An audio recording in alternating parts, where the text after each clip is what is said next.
Chapter 30, 101 Against All Odds. When the dream gate was forcefully closed and destroyed, Nephis was hit by a devastating backlash. Her transcendent form collapsed and she staggered.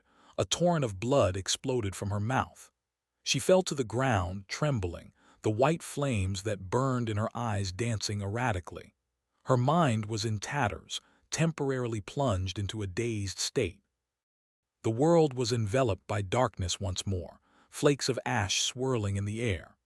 Two of the three remaining tendrils collided with the shattered stones of the destructive district, dissolving into cold currents and crumbling. The third one, however, the one that had destroyed the gate, still loomed like a towering edifice, damaged and tattered, swaying above Nephis. Sonny suddenly felt a deathly chill permeating his consciousness. The situation was critical. He had not recovered from witnessing the terrifying expanse of the abyssal horror's true extent yet, and now he had to think fast again. Nephis was temporarily out of commission, but the enemy still remained. More than that, the enemy was as powerful as an unholy nightmare creature. Even if the abyssal horror was severely wounded by the incinerating light of Sun God's lifeless shell, it was still strong enough to wipe them out. In fact, it would probably do that in just a few short moments. What to do? Sonny's thoughts were calm, as if even his ability to panic was too damaged to function. No matter how he thought about it, there seemed to be no way to turn the situation around. However, just then, the spell whispered something into his ear. It was a sound so sweet that, if Sonny could, he would have given the spell a hug. It said, "You have slain a great Titan, Prince of Darkness. Your shadow grows stronger." Sonny's mind settled. Somewhere far away, in the heart of the ancient city, where the radiance of Godgrave had not reached, hidden in the flowing mist of nothingness, Saint had usurped the darkness of the Jade Titan and destroyed him. Wrapped around her battered body, Sonny could feel her heart of darkness, straining to contain the ocean of elemental darkness that had poured into it after the Jade Titan perished. He sensed something about Saint changing. The shadow that served as her soul was cracking under immense pressure, balancing on the verge of collapse. But at the same time, it was expanding. As it did, a roaring current of true darkness flowed into her. And at the same time, Saint's body suddenly began to absorb vast amounts of the white mist that swirled and flowed around her, causing a vast vortex to form. She was evolving. But just as it had happened before, she was slowing down and suppressing her evolution, unwilling to leave the battlefield before the battle was over. This time, however, the process was different. It felt like Saint was not only trying to slow down her evolution, but also guide it, attempting to remain summoned until her rise to the tyrant class was complete. Sonny would have been exhilarated by the fact that his most loyal shadow would become a supreme tyrant soon, but at the moment, he could not afford to feel anything, let alone joy. He and Nephis were about to be destroyed by the abyssal horror, and despite her efforts, Saint was in no shape to fight that thing and wouldn't be anytime soon. However, that did not really matter, because her evolution was not the only boon granted to Sonny by her triumph over the Jade Titan, one of the 7 princes of the underworld, the Prince of Darkness. The Titan himself was a boon, too. His shade was. Sonny separated himself from Nephis, landing on the shattered stones between her and the towering tendril of darkness. He stood there, looking up with a dark, defiant expression. At that moment, he felt the same gaze that had followed him throughout the underworld expedition again. Only, this time, there was nothing subtle about it. Instead, it was focused on him entirely, the power of that harrowing gaze alone terrifying enough to make him groan, streams of blood flowing out of his mouth, nose, and eyes. Even blood weave, which usually prevented him from bleeding, could not stem the flow. In fact, his whole body was going haywire. Nevertheless, Sonny raised a trembling hand and pointed it at the gargantuan tendril. His bloodied lips moved, as if he was trying to remember how to form words. In the end, he managed to force out a few. Hey you, what? What are you staring at, bastard?" With that, Sonny's lips twisted into a smile. The tendril twisted, as if observing him, and then dove in his direction with shocking speed. Oh crap! Before the crushing mass of darkness could swallow Sonny and Nephis, though, there was a rustle. And then the blade of a colossal greatsword passed through the tendril, severing it at the base. Well, at least at the closest thing to a base the blade could reach. The roots of the tendril were still hidden in the abyss, after all. There, behind the gargantuan tendril of darkness, a stone colossus in fearsome black armor, at least 200 meters high, had appeared a few moments ago. It was the shadow of the Prince of Darkness, the shade of the great Titan Saint had slain. Sonny had summoned it just as he baited the abyssal horror into attacking him. The last visible tendril of that harrowing being plummeted from its great height, threatening to crush Sonny and Nephis. But instead, it dissolved in Neph's light, dissipating into the surrounding darkness. For a moment, dead silence enveloped the destructive district of the ancient city. In that silence, Sonny let out a shaky breath. He looked around with a pale, hesitant expression. Are we alive?"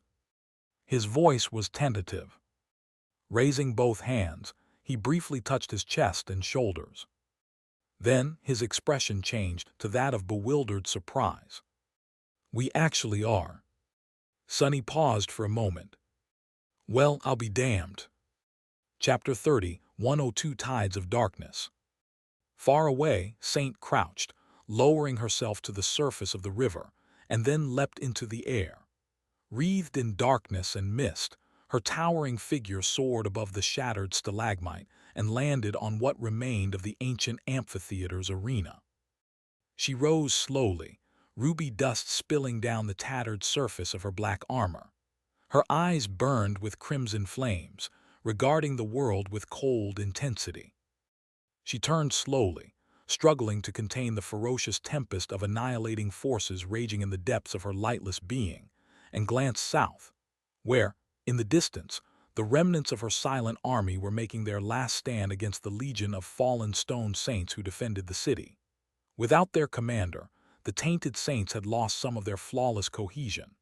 However, they still fought unlike other nightmare creatures, maintaining strict discipline and adhering to proper strategy. They still were a lethal threat, eradicating the shades with ruthless swiftness. Not all of them were, though. Now that the Jade Titan was dead and they had escaped his authority, some of the tainted saints slowed down and fell away from the battle formations. Now they were all facing the heart of the city. They were facing Saint, looking at her across the vast distance, just like she was looking at them.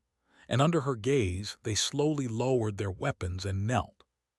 In the next moment, Saint turned into a torrent of crushing darkness and rushed south. Reaching the battlefield, she assumed her tangible form and immediately brandished her tenebrous sword. The kneeling abominations fell to its sharp edge first, slaughtered without mercy or hesitation. They accepted their depths calmly, stalwart and unflinching until the very last moment. As they perished, a vast field of annulment enveloped the battlefield. Then, Saint plunged into the battle formation of her fallen kin like a whirlwind of darkness, sowing death and devastation everywhere she went. When she appeared, the remaining shades surged forward with newfound strength, as well. It was as if they regained a spark of their former glory, pushing the adversary back despite being few in number. The tainted saints were still strong and numerous, but Sonny felt a peculiar confidence that all of them would fall to Saint's blade. The defenders of the city were being cut down one after another. The Jade Titan was dead, the abyssal horror. Shuddering in terror that he could not control, Sonny wiped the blood off his face and threw a fearful look toward the great chasm. "It's not dead." Neph's voice sounded hoarse. Having regained a semblance of composure, she rose from the ground, swayed, and then steadied herself by leaning on the blessing. The two of them looked into the boundless darkness, still reeling from the harrowing encounter. Sunny hesitated for a few seconds, then asked, "How do you know?" Because the spell did not announce its death. That could mean something, or it could mean nothing. Creatures of darkness did not seem to possess shadows, after all. They existed outside the cycle of life and death. When Sunny and Nephis killed the motes of darkness hiding inside stone shells, the spell had remained silent. It could have been because they had never been alive to begin with, or because those pieces of darkness were merely tiny parts of the abyssal horror, not independent beings. In any case, there was no guarantee that the spell would announce the death of that terrifying thing. Nephis did not seem to rely on the spell at the moment either. She shook her head. Those tendrils were merely its limbs. They extended from the abyss, but we never saw their source. So even if the tendrils are destroyed, the source still remains. Looking in the direction of the great chasm, Sunny paled. Not only because the thought of that thing still being alive was chilling, but also because he felt some thing. He was drawn to the edge of the chasm. It was not a mundane feeling, but it was not some kind of outside influence either. Instead, it was the familiar, vague sensation he had experienced a few times before, the sensation of his very blood being pulled in a certain direction. That only happened when another piece of Weaver's lineage was nearby. So, either Shadow Weave was at the very edge of the city, or Broken Sword had somehow made it into the abyss.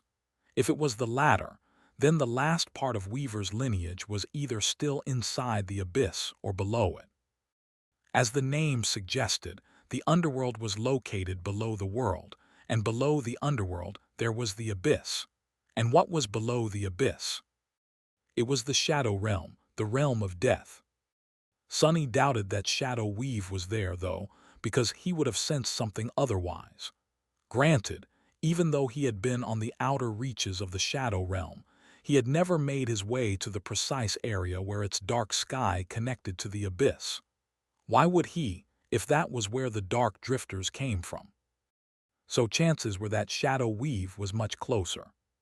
However, if it's in the abyss, where that damn thing is as well, I'll just give up on completing the lineage.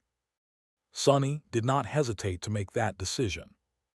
He was not going to fight an unholy being. Before, the abyssal horror had almost killed him by merely looking in his direction. There was no prize in the world valuable enough to voluntarily crawl into that thing's den.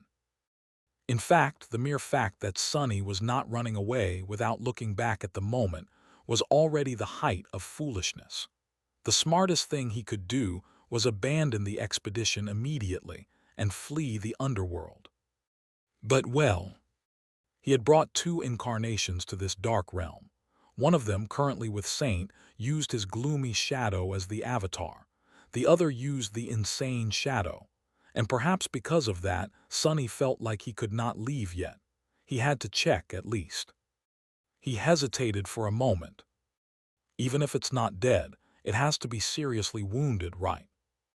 Neither Sunny nor Nephis were strong enough to wound the abyssal horror. The sky of Godgrave, though. He knew that the terrifying being had sacrificed a lot to banish the merciless light from its dark domain. It destroyed the Dream Gate, something Sunny had not even known was possible effortlessly, but reaching the gate had cost it a lot. So, Sunny and Nephis probably had a bit of time before the terrifying creature sprouted new tendrils to reach for them from the abyss. Sunny stared in the direction of the great chasm for a short while, then looked at Nephis. Saint was still in the throes of evolution. There was Nether's citadel waiting to be conquered as well. I want to check the edge of the city, I think. I hope there is time. Nephis studied him for a few seconds, then nodded. Then let's go and see. Chapter 30, 103, Spark of Light. Saint was still fighting her fallen kin, while Sunny and Nephis set their sights on the very edge of the ancient city. There, the great river plummeted into the abyssal chasm in the roar of an immense waterfall, and white mist billowed in cold winds. Before they ventured forward, however, Sonny hesitated for a moment. He looked around, at the ruins of the devastated streets around them, and asked in a low tone, "Should I leave a tether here just in case?"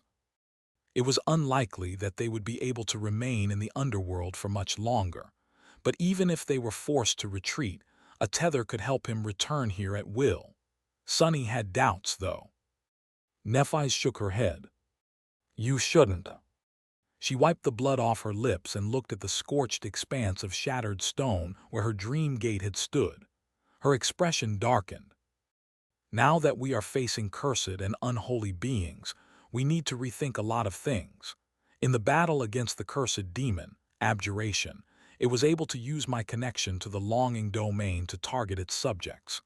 This time, the thing from the abyss was able to destroy my dream gate. Who's to say that some unholy horror won't be able to make use of your tether as well?" Sonny's expression turned grim. Nephis was right. The harrowing deities of the dream realm were beyond their understanding and wielded powers that defied reason. It would already be bad enough if the abyssal horror could trace the tether back to Sonny and attack his soul. But what if it could follow him to the other end of the tether as well? Imagining that thing extending its tendrils into NQSC or Bastion made Sonny shudder. "We only have one attempt then. We'd better not waste it." Sharing an uneasy look, they moved toward the edge of the city. They had to fly again, landing on the rock outcropping above the swirling white mist. Nephis was still reeling from the dire strain of the battle against the dark copy, but she summoned her wings, gritting her teeth. Etha's pain and exhaustion washed over her. Nether's flying stronghold was now behind and above them, while in front of them, a seemingly boundless expanse of impenetrable darkness stretched as far as they could see, which wasn't far, considering that Saint was on the other end of the city. Neph's radiance, which usually resembled a brilliant star, seemed like a tiny spark in the face of that vast expanse of cold darkness. Her light didn't reach far, barely illuminating the wisps of mist below. Beyond that, there was only an endless, inscrutable black void. The roar of the unseen waterfall enveloped them, the air full of cool vapor. Sonny inhaled deeply, still failing to suppress the instinctual terror that held his heart in an icy grasp. The abyssal horror still hid somewhere in the depths of that black void. Sonny could not see it, could not sense it. He did not know if a towering tendril would rise the next moment to envelop him and pull him down into the darkness. However, he still forced himself to look ahead, facing the boundless darkness. And then his expression changed. Sonny's eyes glinted, and he raised a hand pointing forward. "Neph, do you see it?" She answered in a quiet, reserved tone. "Yeah." Sonny let out a quiet sigh. There below them, another tiny spark of light was shining in the boundless darkness. Sonny and Nephis looked at each other. A few moments passed in silence. There was so much each of them had to say, and yet no words could express the truth of what they felt. In the end, Sonny raised a hand and lightly gripped Neph's shoulder. Then he let go, took a step forward, and spread his dark wings. They glided across the black void, enveloped by the roaring of the waterfall and the clouds of water vapor, the swirling mass of white mist just a few meters below them. In the end, they reached the source of the mysterious light. There, a shelf or rugged rock extended from the sheer rock, protruding from the roaring wall of falling water. It tapered to a point, hanging above the abyss like a narrow cliff. The light they had seen shone at the very tip of that cliff, shimmering lightly. Below there was nothing but darkness. The stones were slippery, and if one lost their footing, all that awaited them was an endless, dreadful fall. Sonny walked forward with careful steps. Nephis followed, moving slowly. It was as if she was afraid of what lay ahead, gathering all her courage to face it. Sonny did not know what to expect, but he knew that they had found what he had been searching for. His blood told him, pulling him forward with subtle but strangely inescapable force. There, hidden in the mysterious light, Shadow Weave, the last fragment of Weaver's lineage, awaited. And Broken Sword as well. Finally, they arrived at the tip of the cliff and discovered where the light was coming from.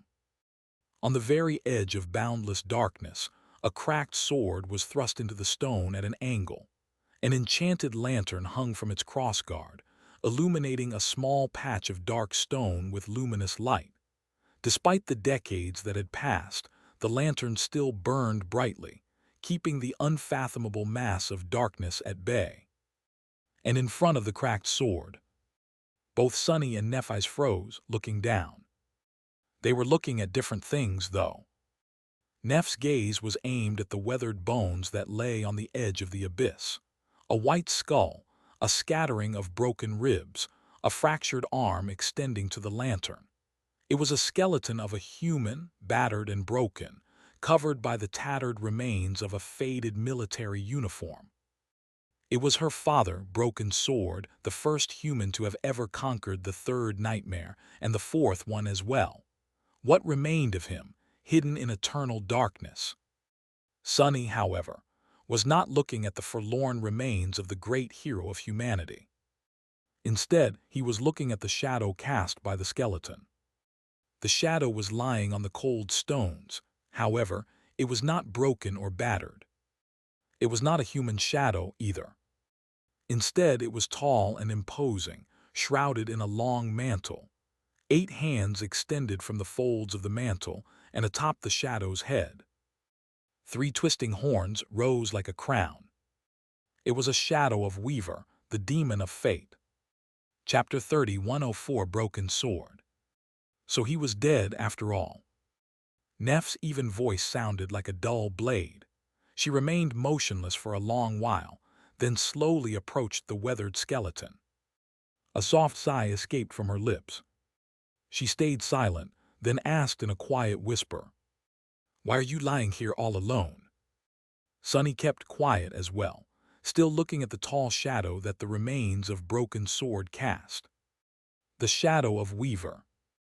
Then he slowly pulled his gaze away and looked at Nephis. Her pale face was smeared in blood and dust, gaunt from fatigue. The white sparks that usually danced in the depths of her eyes were gone, and her lips were pressed into a line. Her gaze was intense and distant. Sunny turned to look at the weathered bones, too. This was Broken Sword, the legendary, glorious Broken Sword, one of the greatest, if not the greatest, heroes of humanity. A swordsman of sublime skill and talent, as well as an awakened whose power had paved the way for all humans to follow. A man who had conquered the third nightmare before anyone even knew what a saint was. A man who had become a sovereign while humanity was still reaching toward the seemingly insurmountable peak of transcendence. A man who had been betrayed by his comrades and slain in the lightless depths of the underworld, never to see the light of day again. Sunny had hoped until the last moment that, somehow, Broken Sword would still be alive. The legendary warrior of the human race was just that kind of person, someone who was larger than life. How could death claim him so easily? But in the end, Sunny's hopes had been for naught. No matter how ingenious and powerful Broken Sword had been, death still claimed him like it claimed everyone else. The betrayal of the Dreamspawn, Anvil of Valor, and Kai's song, Aster, Song, and Veil, had achieved its goal, setting everything that had happened since in motion. Neph's lonely and nightmarish upbringing, the forgotten shore, the clash of Song and Valor forces in Antarctica, the tomb of Ariel, Godgrave, the return of the Dreamspawn and his eventual fall. It had all started here from that man. From his bitter, lonesome death. How would history have turned out if he had survived? Sunny did not know. Would things have been different if Broken Sword had not discovered Shadow Weave while pursuing apotheosis, thus forcing the hands of his companions? Sunny did not know that either. Perhaps the sovereigns would have betrayed him anyway.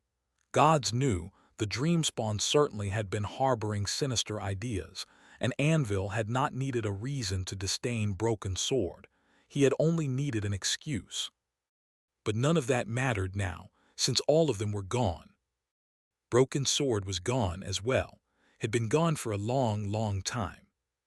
His death was avenged, and the 3 traitors who had killed him were slain or sealed by his daughter. Justice had prevailed, and the immortal Flame clan still thrived. And yet, looking at the bones of the first sovereign, Sunny could not help but feel mournful. That sense of melancholy overpowered even the terror that was squeezing his heart, making him sigh heavily. Everyone deserved better than what the age of the nightmare spell offered them, but Broken Sword especially did not deserve to have died alone in this dark, desolate, dreadful pit. Damn it all. Nephis, meanwhile, knelt near the remains of her father and touched his skull gently, as if brushing his cheek. She did not say anything, looking down with a distant expression. After a while, though, she spoke. "What am I meant to say? Should I tell him that I've dealt with the people who killed him?" She paused for a few moments and then smiled bitterly. "Or should I ask why he abandoned me all those years ago, 4 years old? Did he really have to leave for the next nightmare so soon?" Sighing heavily, Nephis shook her head. "Our family was already on the verge of collapse after my mother and grandfather perished, but he did not get to see how everything rotted and collapsed after his disappearance, how our retainers all left one after another or were killed, how our fortune dwindled until it was entirely gone, how my grandmother grew older and older under the crushing weight of being hunted by his former friends, until she was gone as well." Nephis brushed her fingers across Broken Sword's skull once more, then sighed again. Her voice sounded wistful. "It's so easy being dead." Despite the harsh words, her gaze was strangely tender. After a long pause, she added, "But still, he tried his best. He did it earnestly. It must have been so hard to do everything he did." She lingered for a moment, then smiled. "In my mind, he has always been a giant, but now that I think about it, he must have felt pain the same way I do. He must have felt sorrow and despair the same way I do. He was even younger than I am today when he died. So what can I say to him?" Nephis hesitated, and then bowed slightly to the weathered bones. "Rest well now, my father. Your nightmare is over." Sunny stayed still for a while, then bowed as well. He remained bowed for some time, then straightened and looked at the cracked sword rising from the stone and the lantern hanging from its crossguard. Why were they here? The answer was obvious. Broken Sword had made his way to the edge of the abyss so that no one could find him, but then he left a lantern to illuminate his final resting place, so that his shadow remained. Shadows could not exist without light after all. Which meant that somehow he had known that someone would come to collect the fragment of Weaver's lineage one day, that someone would need it one day, and he had not wanted it to fall into the wrong hands. What had Broken Sword known that Sunny did not? And who was it that Broken Sword had wanted to recover his legacy?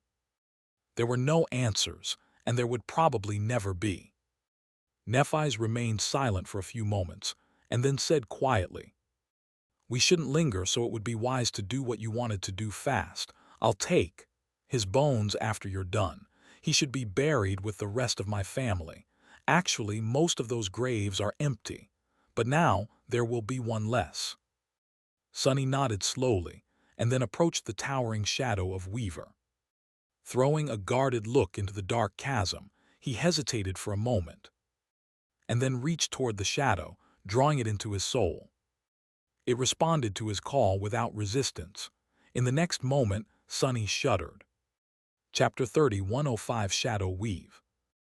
Every time Sunny had inherited a part of Weaver's lineage, he had to endure harrowing agony. That was because his very being was assimilating something that was forbidden and turning into something it was not meant to be. The gods themselves had forbidden demons from propagating, after all.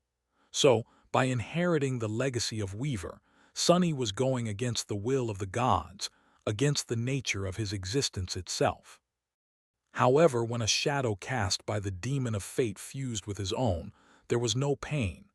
There was no agony either, and he did not lose consciousness like he had when accepting mind weave. However, the transformation he was undergoing was so profound and all-encompassing that it made Sonny feel instinctual fear. He was a creature of shadows, after all, so shadow weave was bound to alter the very foundation of him, the very depths of his vast, lightless soul. And being changed so entirely could not be anything but frightening. In the dark expanse of his soul sea, the silent waters surged, growing restless. In the black void of the sky above them, devastating winds rose, slamming into the seven tenebrous shadow cores. The shadow cores themselves quaked, as if great forces were raging within them. Then a weave of golden threads shimmered in the darkness, permeating the world that was the intricate web of the soul weave, which usually remained invisible, helping his soul endure the transformation. Sonny could feel other parts of his existence reacting as well. His blood rushed, boiling. His bones seemed to vibrate.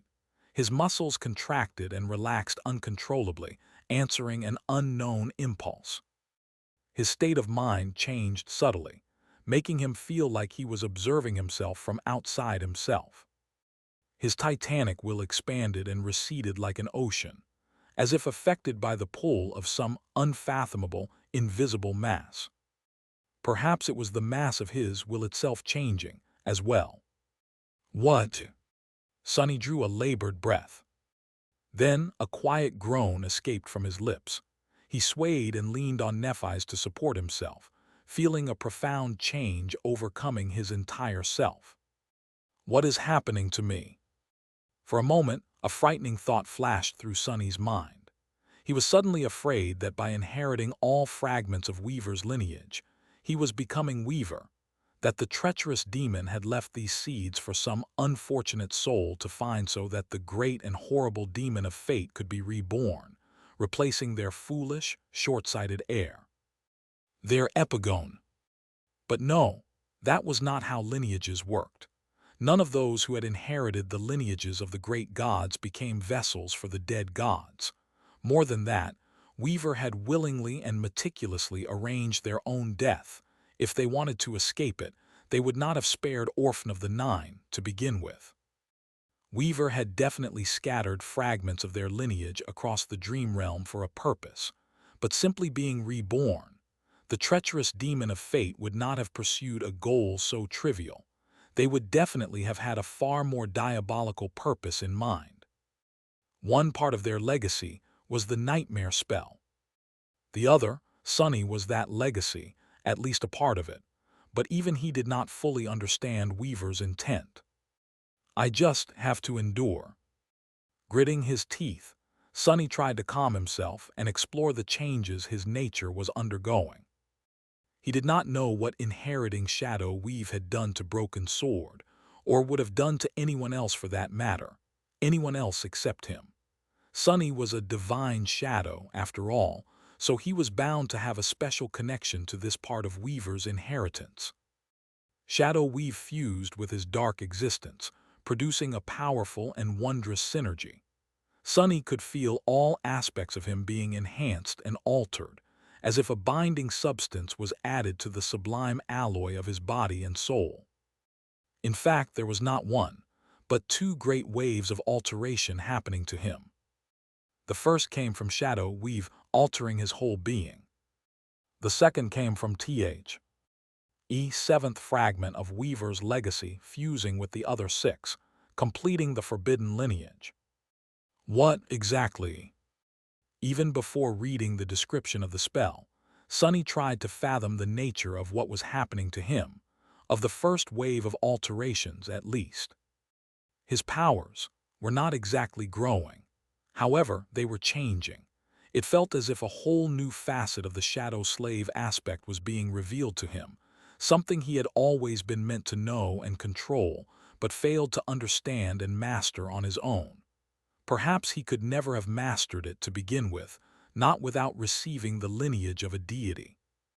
Shadow God's lineage, which he had been meant to inherit, ended up being swallowed by blood weave. But now, he was receiving a tenacious substitute created by the demon of fate. It led him on a path different from what the lineage of Shadow God would have opened for him, but not necessarily inferior. So that was what it meant. Raising his hand, Sonny peered into the depths of his existence, where shadow essence flowed through invisible veins. He had always known that he was different from other awakened, who controlled soul essence instead. However, it was only now that he understood the fundamental distinction. Soul essence was the essence of life, while shadow essence was the essence of death. No wonder he could only grow more powerful by slaying living things. However, shadow essence was far more than a mere force of destruction. Shadows were formless, and so was shadow essence. In fact, it could assume the form of any energy. As Sonny watched, the lightless currents of his essence turned radiant and pure, no different from soul essence before reverting back. If he wanted to, he could turn it into something else as well: heat, kinetic force, electricity. He could even turn it into matter. Or other, more esoteric kinds of things as well. True darkness, nothingness, one day with effort. Most obviously, though, he could turn his essence into shadows, thus becoming their source, not only their ruler. The shadows he created could then be controlled, called upon to shroud him, or manifested like any other. In fact, Shadow Weave had greatly augmented the power of shadow manifestation. Before, the shadows he manifested permanently were equivalent to materials roughly 2 ranks below his. Now, that gap was reduced to merely 1 rank, meaning that at the moment, he could create permanent tools and weapons worthy of a saint. More importantly, the shifting nature of his essence could greatly ease his efforts to master shadow dance. After all, if he truly wanted to shadow a being, he needed to shadow the shape of their soul as well. He had already took a step in that direction by shadowing Neph's soul flame, but the malleable nature of his essence could greatly accelerate his progress. Sonny also fathomed how to channel his essence into his shades, granting them far greater power. He even felt a hint of an ability to influence living shadows with his essence. In order to truly discover that ability, however, he would still need to explore and experiment. And those were not the only boons Shadow Weave granted him, either. The power granted to those his 7 shadows augmented was enhanced, while the 7 shadows themselves became more tenacious and difficult to destroy. The range and intricacy of his shadow step was increased. The innate affinity of his will deepened, making it stronger as far as visiting death upon living beings went. Sonny was the sovereign of death, after all, and death had been created by Shadow. So when he accepted Shadow Weave, the death aspect of his spirit was greatly enhanced. The most profound and instantly recognizable transformation, though, happened to his shadow sense, which now encompassed more than just the shape and depths of the shadows that surrounded him. Now he could effortlessly communicate with those shadows, learning far more about the things that cast them, from mundane things like color and taste to more metaphysical things like rank, class, and nature. It was as if a colorless, silent world had suddenly become full of vibrant colors and varied sensations, making Sonny feel as if he had been blind all this time. He felt it all: the rough texture of the weathered stone, the coldness of the falling water, the weight of moisture hanging in the air, the radiant gray painting of Neph's eyes. It almost overwhelmed him. Even then, Sonny felt that this was not the most important thing he had gained, though. The true expansion of his abilities came from somewhere else. It was hard to sense, and even harder to fathom, but Sonny felt that a profound change had happened to his very soul, as well as to the nature of his domain, to the power he wielded over his shadows and his shades. In the past, 7 shadows had come to dwell in his soul. Some of them had been shadow creatures, to begin with, while some sun. NY had created by fusing shades and echoes with the help of the nightmare spell, with the exception of the marvelous mimic, whom he had created on his own by turning a memory into an echo, then animating that echo with the shade of the mordant mimic. But now, Sonny felt that he did not need the transitional medium of the echo anymore, and neither did he need the assistance of the spell. The nascent understanding of how to elevate shades to the status of shadows was already in his mind, and now, all he needed to do was experiment and develop the complete process. Shades did not possess agency or a sense of self, and therefore they were not imbued with the will. More importantly, they were dead things and therefore static. They could not change, evolve, or grow. His shadows, however, were different. Although peculiar creatures, they were beings with their own minds and individuality. They wielded their will as any other creature would and were capable of growth. Needless to say, their existence was superior to that of shades who lacked personhood. Of course, not all shades were fit to become shadows, but some were, and many of those who weren't could be helped along the way by Sonny's power. There was an even deeper layer of mastery over his domain that Sonny sensed, but could not quite grasp yet. After all, now, he was already capable of transforming shades, but was this transformation limited to becoming shadows, or could he do something else? Could he consume his shades, for example, to rebuild his cores? Could he destroy them and turn them into soul essence, like Shadow God had been able to? Could he nourish strong shades with the weaker ones, thus making them more powerful? All these questions needed to be answered, but Sonny suspected that he was now on the threshold of an entirely new horizon of possibilities. However, there was a contradiction.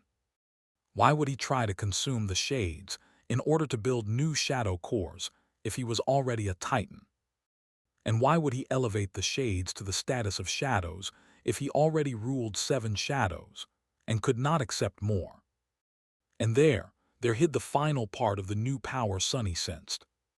A long time ago, Uris had said that his shadows, while powerful, were not complete. Now, Sonny felt like he stumbled onto a hint of the understanding of how to finally make them whole. But before he could think on that matter deeply, the spell suddenly whispered into his ear. It said, "You have lost an attribute. You have lost an attribute. You have lost an attribute. You have lost an attribute. You have lost an attribute. You have lost an attribute." And then, in a voice that hinted at triumphant satisfaction, the spell said, its voice echoing in the darkness, "You have received an attribute. You are complete." Sonny flinched and stayed motionless for a few long moments. Then he inhaled deeply and summoned his runes. As the shimmering field of them ignited in the darkness, his gaze rushed to the string describing his attributes. And there, Sonny saw something that he had long expected to see. The runes read, "Attributes, Lord of Shadows, Flame of Divinity, Jade Shell, the Curse, Faded." And at the end of it, a new one. The Weave. Chapter 30, 106 Third Paradox. Sonny inhaled deeply, trying to sense what changes had happened to him due to the completion of the weave. He remembered how he had started on the path of inheriting the lineage of the mysterious demon, and all the trials he had to overcome to obtain it. Back then, on the forgotten shore, ignorant of the world and enthralled by the soul devourer, why was it that he had decided to climb the branches of that malevolent tree? Sonny barely remembered. Oh, right. I wanted to find the most delicious fruit to give it to Nephis and lift her mood. Nephis had resisted the enthrallment a bit better than Sonny and Cassie, spending most of her days on the shore of the Ashen Barrow and looking west with longing in her eyes, like Odysseus dreaming of Ithaca on the shore of Augija. Even if she could not remember why she had wanted to leave and what she was striving to achieve, she still felt restless and lost in the deceitful bliss of the mind hex. Sonny, brainwashed as he was, could not understand why she seemed to be so down, so he decided to bring her some delicious soul fruits to cheer her up. That was why he stumbled on the thieving bird's nest, destroyed the thieving bird's egg, and received blood weave. That was what put him on the path of searching for the scattered parts of Weaver's lineage. Had it really been a coincidence, or was all of it a part of Weaver's plan? To be honest, Sonny did not know if anything having to do with him could be called a coincidence. He was fated, after all. He wasn't sure that anything having to do with Weaver could be called a coincidence either. However, now that he had spent more than a decade searching for traces of the nebulous demon and learning more about that mysterious creature, Sonny thought that he understood the demon of fate and fate itself, at least a little bit better. As such, he did not think that once, a long time ago, Weaver had imagined a street rat called Sonny finding the first fragment of their lineage and going on to hunt for the rest. However, Weaver could very well had read the currents of fate and twisted them ever so slightly, making sure that, one day in the future, the world would assume just the right form for just the right kind of person to end up in the right place at the right time, setting Weaver's plan in motion, making Weaver's plan inevitable, even. So while Weaver might not have known Sonny's face or name, they would have known what kind of being their heir would be. A kind of being who would survive an encounter with the soul-devouring tree and the vile thieving bird's spawn, descend into the depths of the sky below and swallow Weaver's phalanx, reach the estuary of the great river in the tomb of Ariel, conquer the illusory world of the demon of imagination, lay siege to the eternal city at the bottom of the twilight sea, win Ariel's game, and brave the dark depths of the underworld. Sonny sighed deeply, looking at the runes with a dark expression. I think I already said it, but couldn't that damn demon leave the pieces of his lineage in more easily accessible places? They really put me through a whole damn lot. Just one of those harrowing adventures was enough to kill the absolute majority of people. Surviving 7 in a row, even for a fated individual, it was a stretch. Shaking his head, Sonny felt relieved. It was all over now, at least. All that was left was to claim his prize. And what a prize it was. Sonny could already feel it, all parts of him being tempered as all 7 fragments of the weave fused into a single whole, each growing stronger and supporting the rest. His blood had grown more potent, both making him more durable and greatly enhancing his endurance. His already unbreakable bones had become nearly indestructible, the marrow within them absorbing great torrents of vitality. His muscles, tendons, and organs had been reforged and tempered, making him even more resilient and offering him even greater explosive strength. His spirit had become vaster, the weight of his will leaving a deeper dent in the fabric of the world. His soul had become both more malleable and harder to destroy. His mind expanded, offering him an even greater capacity to fathom countless ideas at the same time. His shadows swelled with greater power, the potency of his essence increasing as well. But those were merely side effects of the weave being completed. Before turning his mind to the last and true boon gifted to him by it, Sonny aimed his gaze at the runes and read the description of his new attribute. The runes read, "Tell me, O demon of fate," said Oblivion, "how can fate be changed?" The demon of fate laughed, looking at the great tapestry of fate with wonder and fear. Why would you want to change fate? Fate cannot be changed. Fate cannot be bargained with. Fate cannot be escaped either, because fate does not know the distinction between the past and the future. Everything that has ever happened is happening and will happen is inscribed in the threads of fate, because fate is great, and there is nothing greater than fate. The demon of fate looked at Oblivion and said in a nebulous tone, "Mortal men are powerless in front of fate. We, the demons, are just as powerless as mortals. Even the great gods bow their heads to fate, and those who dwell in the void are not above it either. Fate rules all, is above all. It is a force that looms above the flame and the void, governing both, encompassing all of existence." The demon of fate smiled bitterly. How can the future be changed if time itself is merely a weapon created by the gods and the gods are powerless against fate? Fate cannot be changed because it doesn't know time. It exists in the flash of a single moment. Fate is not something that is happening. It is something that has already happened. It is an axiom, immutable and inalienable. How are you going to change something that has already transpired, sister? That is impossible. Hearing the demon of fate, Oblivion shook her head. It is possible. The demon of fate scoffed and said in a tone of amusement, "What makes you so sure?" Oblivion leaned forward then and said, her voice echoing in the darkness, "The void is ever-changing, and therefore, in its endless permutations, it eventually gave birth to something unchangeable, to the flame of desire. That is the paradox of chaos. Fate is no different. If it truly governs all possible events and encompasses all possible outcomes, then it will give birth to something that cannot be encompassed or governed one day. It will give birth to the paradox that will destroy it, creating such a paradox. That is how fate can be changed." The demon of fate seemed appalled. A third paradox. What kind of treacherous being can summon it into existence? That thing would have to possess the power of a great god, the curse of a demon, and be the avatar of fate itself on top of that. Do you think I can create such an abomination, sister? The demon of fate grinned. Is that a challenge? Sunny stared at the runes, dumbfounded. Huh. The power of a great god, the curse of a demon, an avatar of fate. What did it mean to be an avatar of fate? Gods had avatars. Lesser beings could sometimes control incarnations. As well, Sunny himself was an example of such a creature. But fate did not possess personhood.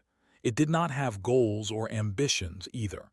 It simply existed, and therefore it could not incarnate its consciousness in a mortal vessel. So what kind of avatar could fate create? If Sunny imagined fate as a force as opposed to a being, then maybe its avatar did not have to wield its consciousness. Perhaps it simply had to be a manifestation of fate as a force, its personification. A living embodiment of inevitability, a person who enforced fate by the mere fact of their existence, whether they wanted to or not. And who could these champions of fate have been? One group came to mind. The Nine. The Nine who were all fated, just like Sunny was. His eyes widened slightly. An avatar of fate, a fated person. Then his eyes widened a little more. Wait, then. The power of a god, the curse of a demon, an avatar of fate. That described a person who has the fated attribute, a divine aspect, and the lineage of a demon. That's me, Godamnit. The paradoxical abomination Weaver had mentioned was Sunny. Sunny, who was fated, wielded the shadow slave aspect and obtained the weave. His expression changed. "You've got to be kidding me. And who is that damned demon calling an abomination?" Chapter 30, 107 set in stone. What right did that creepy demon have to call anyone an abomination?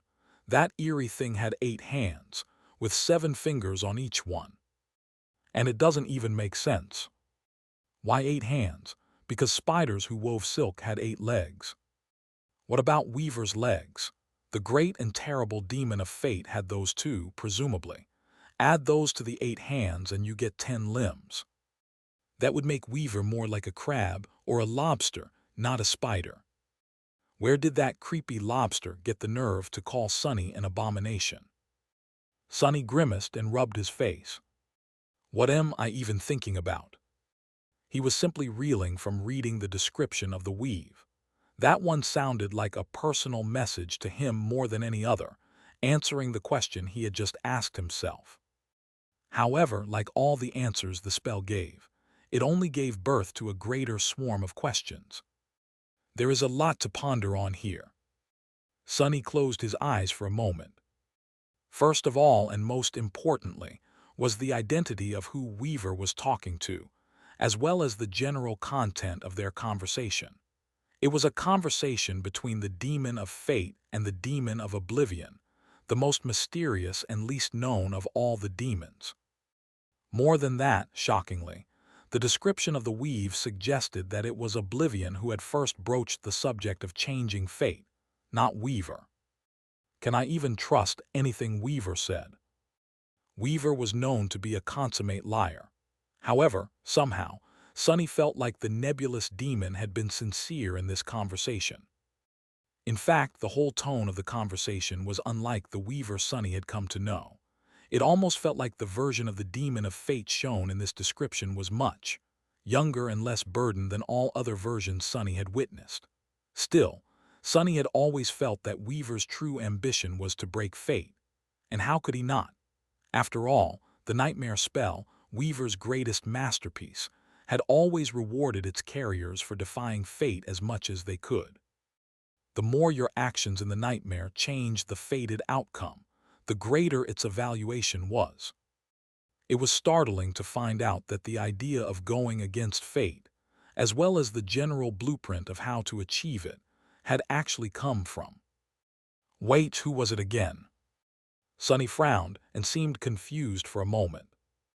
Right, from the demon of Oblivion. It was Oblivion who seemed to have given Weaver the initial motivation to struggle against fate. Or perhaps it was not so simple. Sunny had to admit that he knew close to nothing about Oblivion, and if he was truly honest, he would have to admit that despite inheriting their lineage and chasing their ghost for more than a decade, he knew very little about Weaver as well. What was the relationship between these two demons? What had Oblivion been scheming, and how had she died? He didn't know. And then there was a peculiar detail about Th. E description of the weave, although Sunny was not sure if it carried any meaning. Throughout the entire conversation, the spell had never once called Weaver by name. It had only described the nebulous demon as the demon of fate. Was that because Weaver had not earned their name yet, back when that conversation happened? Or was it pure coincidence? The spell was quite liberal in its descriptions, so it could very well have been. Or was there a different reason Sunny did not yet understand? In fact, Sunny failed to understand a lot of things about the mystifying conversation between Weaver and Oblivion. Where do I even start? There was the way Weaver had described fate. In hindsight, it was sort of obvious, but Sunny had never considered it before, the fact that not only mortals, but even the gods had been powerless in the face of fate, were subject to fate. That alone was not the truly explosive piece of information, though. What truly stunned him was that, according to Weaver, even the void beings, even the eternal void itself, were subject to fate. Why wouldn't they be, though? The gods themselves were void beings, so if they were affected by fate, then the rest of their kin would be too. Which framed fate as something that existed on a plane of its own, a higher plane than any other, an absolute above the absolute. There had been a time when Sunny thought of fate as one of the universal laws of existence. These laws, however, were created by the gods. Beyond the framework of laws that composed existence, there was the everlasting void and the alien, unfathomable undercurrents that ruled it. And beyond that, apparently, there was fate. Not only that, but Weaver had also described fate as a force that existed beyond and above time. Therefore, Sunny felt a headache. Therefore, from the cosmic perspective of fate, the future could never be changed. Because the future was never a vague expanse of potentials and possibilities, it was not something that was yet to happen. Instead, it had already happened, had always happened, and was therefore set in stone. It was a fact. Since fate existed above time and fused the past, the present, and the future into a single, eternal, immutable fact, or perhaps a process that was both endless and instantaneous, but irrespectively finished and complete, it naturally couldn't be changed. As only it could. Weaver and Oblivion had set the scheme to break fate in motion, while Sunny and Cassie completed it. The vast tapestry of fate was in shambles, and the future, which had been set in stone like a fact, was now as unknown and unknowable as it was meant to be. Someone went and broke the whole damn stone, which created a paradox. If fate was truly like a serpent eating its own tail, knowing no distinction between cause and effect, between the past and the future, if it was indeed an absolute law above all absolute laws, axiomatic and immutable, then how the hell could it have become infinitely malleable and incomplete? One hell of a paradox indeed. And Sunny was the confluence of endlessly improbable eventualities that had made that paradox possible. A person who had inherited an aspect of a god, a lineage of a demon, and a unique connection to fate. Sunny was not a stranger to improbable events due to being fated, but seen in that light, his strange existence really took the cake. Was that what oblivion had meant? That only a fated being could cause the impossible confluence of events capable of changing fate, meaning that only fate could destroy fate, and not only that, that the seeds of its destruction had always been hidden in its very nature. Sunny was not sure that he was qualified to know the answer to that question. All of it was more than a little bit above his pay grade. Even as a demigod, all he felt toward this cosmic kind of understanding was sheer terror. The universe was already vast enough, and mysteries hidden beyond its veil were not for the likes of him to glean. Chapter 30, 108 Chaos, Order, and Fate. Sunny did want to know one thing, though. The third paradox. Oblivion had called the birth of the flame the first paradox, the paradox of chaos. Weaver, meanwhile, had called the destruction of fate at the hands of a fated being, the paradox of fate, the third paradox. Then what was the second paradox? Once again, that question had no answer. However, Sunny had an inkling of a suspicion. The paradoxes were numbered, which suggested that they came in order. The first paradox, the paradox of chaos, described the inevitability of a forever changing entity, the void, eventually creating an unchangeable axiom, the flame of desire. Due to their very nature, the void and the flame had been destined to clash, which led to the void being sealed. Thus, the void was the source of its own fall. The third paradox, the paradox of fate, described the inevitability of a flawlessly determined force, fate, Eve, entally creating a being who could render it impossible to determine. Was that being Weaver, or was it Sunny? Or were they one and the same as far as the eventual paradox went? It did not matter. What mattered was that fate was the source of its own destruction as well. So what came between the paradox of the void and the paradox of fate? Sunny was inclined to believe that it was the flame. The void, the flame, and fate, these were three absolute forces, with fate governing the other two. Both fate and the void had a destructive paradox woven into their very foundation, so why would the flame be any different? In fact, Sunny already knew the seed of destruction woven into the very foundation of the flame, of the existence created by the gods.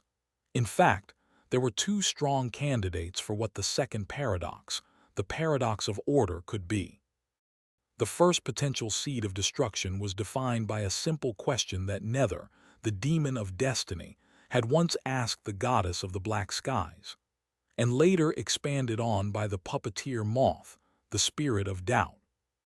Why did the flame wane? Sunny found it uncomfortable to think about, but it was true that the flame that gave life to all of existence waned. Perhaps because it had been cut off from the fuel that was meant to feed it, the void, or perhaps because that was simply its nature, but the flame constantly grew weaker. The flame was waning, yet at the same time it was growing stronger, because the lives and aspirations of those the flame gave life to fueled it.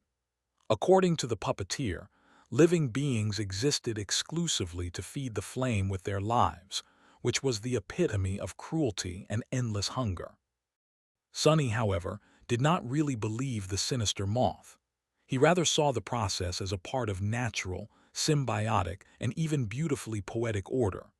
The puppeteer insisted that the gods could have made their world flawless, thus sparing all the living things populating it the need to struggle, strive, and aspire, to hurt, fight, and despair. But Sunny agreed with what Ankh had said once, that a flawless thing was no different from a dead thing, because it could never grow and improve, it could only remain still and unchanging. So, being flawed was the essence of life. Regardless of whether the puppeteer had deceived him or not, the flame waned, but it also fueled itself and grew stronger. It was a wondrous, self-sustaining miracle. But would it always remain the same? Who was to say that the flames of desires burning in the souls of living beings would not become insufficient to fuel the flame one day, and that it would not be extinguished? That, in Sonny's mind, was the first possible explanation of the paradox of order. The second one was far more obvious. It was the forgotten God, who was destined to consume the world one day, the literal flaw of existence. Or maybe it was demons, who were born of the forgotten God. The demons, were they the paradox of order? Sonny thought that it was quite probable. He scratched the tip of his nose. Honestly, though, I am not even sure if I should care. Cosmic paradoxes and theoretical principles that were so great that even the confines of the vast universe could not contain them. What did any of it have to do with him?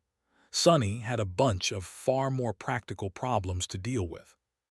Like eldritch deities who had fallen to corruption, abyssal horrors that defied understanding, the complicated intricacies of apotheosis, and the literal damn apocalypse. Who had time to ponder lofty issues of cosmic proportions when they had to deal with the lowly, mundane issue of the world ending? Definitely not Sonny. In fact, Sonny felt that as soon as words like paradoxical, axiomatic, and cosmic entered the conversation, and as soon as he felt the need to invent a word for something more absolute than the absolute, that was his sign to scamper off. I should probably follow my own advice and do just that. Sonny threw a final look at the runes before dismissing them. There was one last fact he was yet to address. It was that, apparently, he had the dubious honor of being an avatar of fate. He had been one in the past, at least, before fate was torn apart. Much more interesting, though, was that the 9 had been avatars of fate. That was bitterly ironic. After all, one would expect Weaver, the demon of fate, to be its champion. Turned out, it was actually the opposite. Weaver had been the enemy of fate, while its 9 champions had been born by fate to destroy the nebulous demon.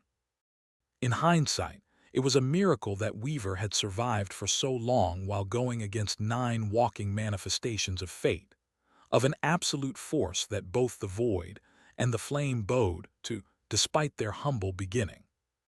Not only that, but Weaver had even defeated the 9, thwarting their plan to destroy all of existence and enthroning the nightmare spell as its new governing force.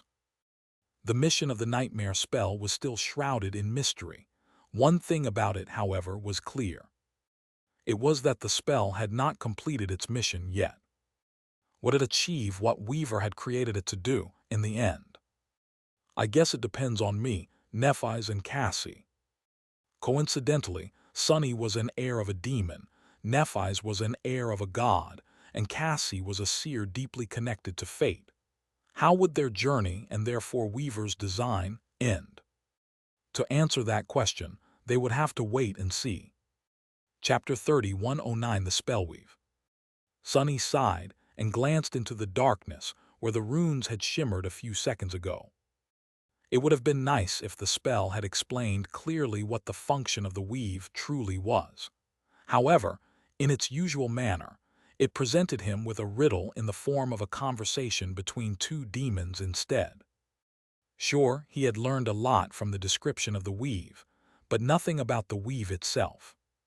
That Sonny would have to discover himself. He inhaled deeply. In front of him, Nephis noticed that the shadow cast by the remains of her father was gone. She would have felt the change that had happened to Sonny, as well, in fact. She might have already read his runes. However, at the moment, she was not in a state to pay attention to the esoteric mysteries of cosmic order. She was fully focused on Broken Sword instead. Reaching forward, she touched the weathered bones softly, and then drew them into her soul sea. When the remains of her father disappeared, hidden safely in the depths of her soul, Nephis let out a heavy sigh and glanced up at the cracked sword rising from the stone and the enchanted lantern hanging from its crossguard. Somewhere far away, on the other side of the ancient city, Saint and the shades of her fallen kin were still slaughtering the last defenders of the city.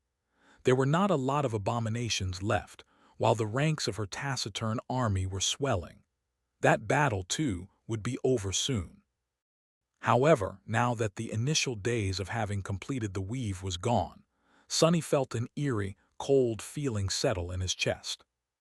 He was still overcome with terror. In fact, his fear had become much more overwhelming, almost palpable. Sonny frowned and directed his focus inward. The weave. Why did that sinister demon create you? What exactly did Weaver want to bequeath to their epigone? The weave granted Sonny numerous boons, most of which simply made him stronger and more tenacious, especially the latter. But the same could be said about all divine lineages. Each of them comprehensively empowered the descendants of the gods, focusing on one aspect of their being in particular. So what was left if Sonny disregarded the overall tempering he had undergone due to collecting the weave? The answer was quite simple. It was almost comically obvious, in fact. He was left with the ability to weave. One way or another, each fragment of Weaver's lineage enhanced his ability to practice Weaver's sorcery. Blood weave granted him the ability to perceive spell weaves. Bone weave allowed him to interact with them. Flesh weave increased his finesse when handling essence string, and so on. There was even the nightmare spell, which presented him with an endless supply of memories and echoes to study and learn from. So it would not be a reach to say that Weaver had wanted their epigone to master weaving. But why? Sonny was a powerful sorcerer, but in the grand scheme of things, his unique way of creating enchantments was not fundamentally greater than other schools of sorcery. He was ahead of most human sorcerers, but that was largely due to his personal talent and power, not the uniqueness of his methods as an enchanter. He was not the only weaver in existence anymore, either. Anik was already mastering it, and the rest would follow. So what was so important about weaving that the lineage of the demon of fate centered around it? Sonny remained motionless for a moment, searching for something inside himself, and then held his breath. Is it that? The answer he found was frightening in its implications. It was that there was nothing important about weaving in and of itself. Teaching him how to weave enchantments did not matter. What mattered was what learning how to weave prepared him for. Sonny had learned how to weave from the nightmare spell. He had mastered the foundations of sorcery by observing how it wove memories and echoes. So what was the next step? The next step was to learn from the being who had created the nightmare spell, from Weaver. And to do that, Sonny had to observe what Weaver had woven. Sonny did, in fact, possess something that the demon of fate had created personally. It was Weaver's mask, one of the two divine memories that Weaver had woven and gifted to the high priest and the high priestess of the nightmare spell. That was not what Sonny had to observe, though. There was another creation of Weaver that he had access to. It was the nightmare spell.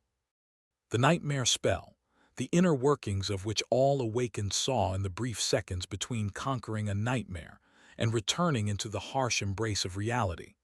The endless black void illuminated by innumerable stars, all connected by rays of silver light into a vast and unfathomable pattern. That starlit void as well was a spellweave. It was the spellweave. And by observing it, Sonny could learn what Weaver had wanted him to master. The damnation. It was right in front of him, in front of everyone this whole time. An ugly expression settled on Sonny's face as he felt the cold claws of fear gripping his heart tight. He had a feeling that he needed to follow this train of thought to its logical conclusion, quick, or something harrowing was going to happen. It felt like hours had passed since he absorbed Shadow Weave, but in reality, it was just a handful of moments. And as another second passed by, Sonny felt a shiver run down his spine. The spellweave. There was one glaring, fundamental difference between the weave of the nightmare spell and the weaves of memories and echoes it and Sunny created. It was that memories were woven out of essence string, while the nightmare spell was woven out of strings of fate. Sunny had already gained the ability to touch the strings of fate, and he could even glimpse knowledge from them. However, that ability of his was both rudimentary and perilous. So logically, that was what the weave had to have granted him: a greater capacity to manipulate the strings of fate. Chapter 30, 110, Gazing into the Abyss. There was one peculiar trait of divine lineages that Sunny had noticed after observing Nephis, as well as heirs of the great clans, for a long time. It was that their divine lineages did not seem like an overwhelming advantage if the inheritor was weak, but gradually revealed more of their unfathomable potential as the inheritor walked the path of ascension and climbed to higher ranks. It was as if by drawing closer to the divine rank, and to beings who had left behind the lineages, the heirs of the gods could use more of their inheritance, and only by becoming gods themselves would they unlock its full potential. Sunny had no reason to believe that Weaver's lineage was any different. So, even if the purpose of the weave was to grant him the ability to manipulate the strings of fate, he would not be capable of doing so immediately, as a mere supreme. However, if he was right, then he would at least be able to see where the path he had been walking was leading and know which direction to follow. All Sunny had to do was confirm his suspicion. And just now he did. While peering into the depths of his being, he finally discovered the fundamental change that had happened to him when the weave was completed. Not the quantitative enhancement various aspects of him had undergone, but a qualitative change. The change had not happened to his body, soul, or mind, or even his shadow. Instead, it happened to his spirit, building upon the foundation that spirit weave had already established. That alteration had to do with the innate affinity of his will. Before, the natural inclination of Sunny's spirit, and therefore of his will, was to express the concept of death. However, he had always possessed another, minor affinity, an affinity to fate. There was nothing minor about it now, though. His lesser affinity had been elevated to a startling height, becoming just as profound as his affinity to shadows and death. In fact, it might have even surpassed them. As such, for all intents and purposes, Sunny was a unique existence now. He was a supreme who drew power from two source elements in equal measure, and therefore, in theory, could rule two domains. He had no idea what a fate domain could look like, or how he was supposed to build it, but he already felt a profound change in his perception of the world. Somewhere in that change, most likely, hid the key to learning how to manipulate the strings of fate. For now, however, Sunny could only tell that he had become greatly attuned to them, no less than Cassie was, possibly. That attunement expressed itself as a mystical, miraculous intuition. Sunny was not even sure that he could call that sense intuition. Now, it was a far more expansive and profound form of perception than mere instinct.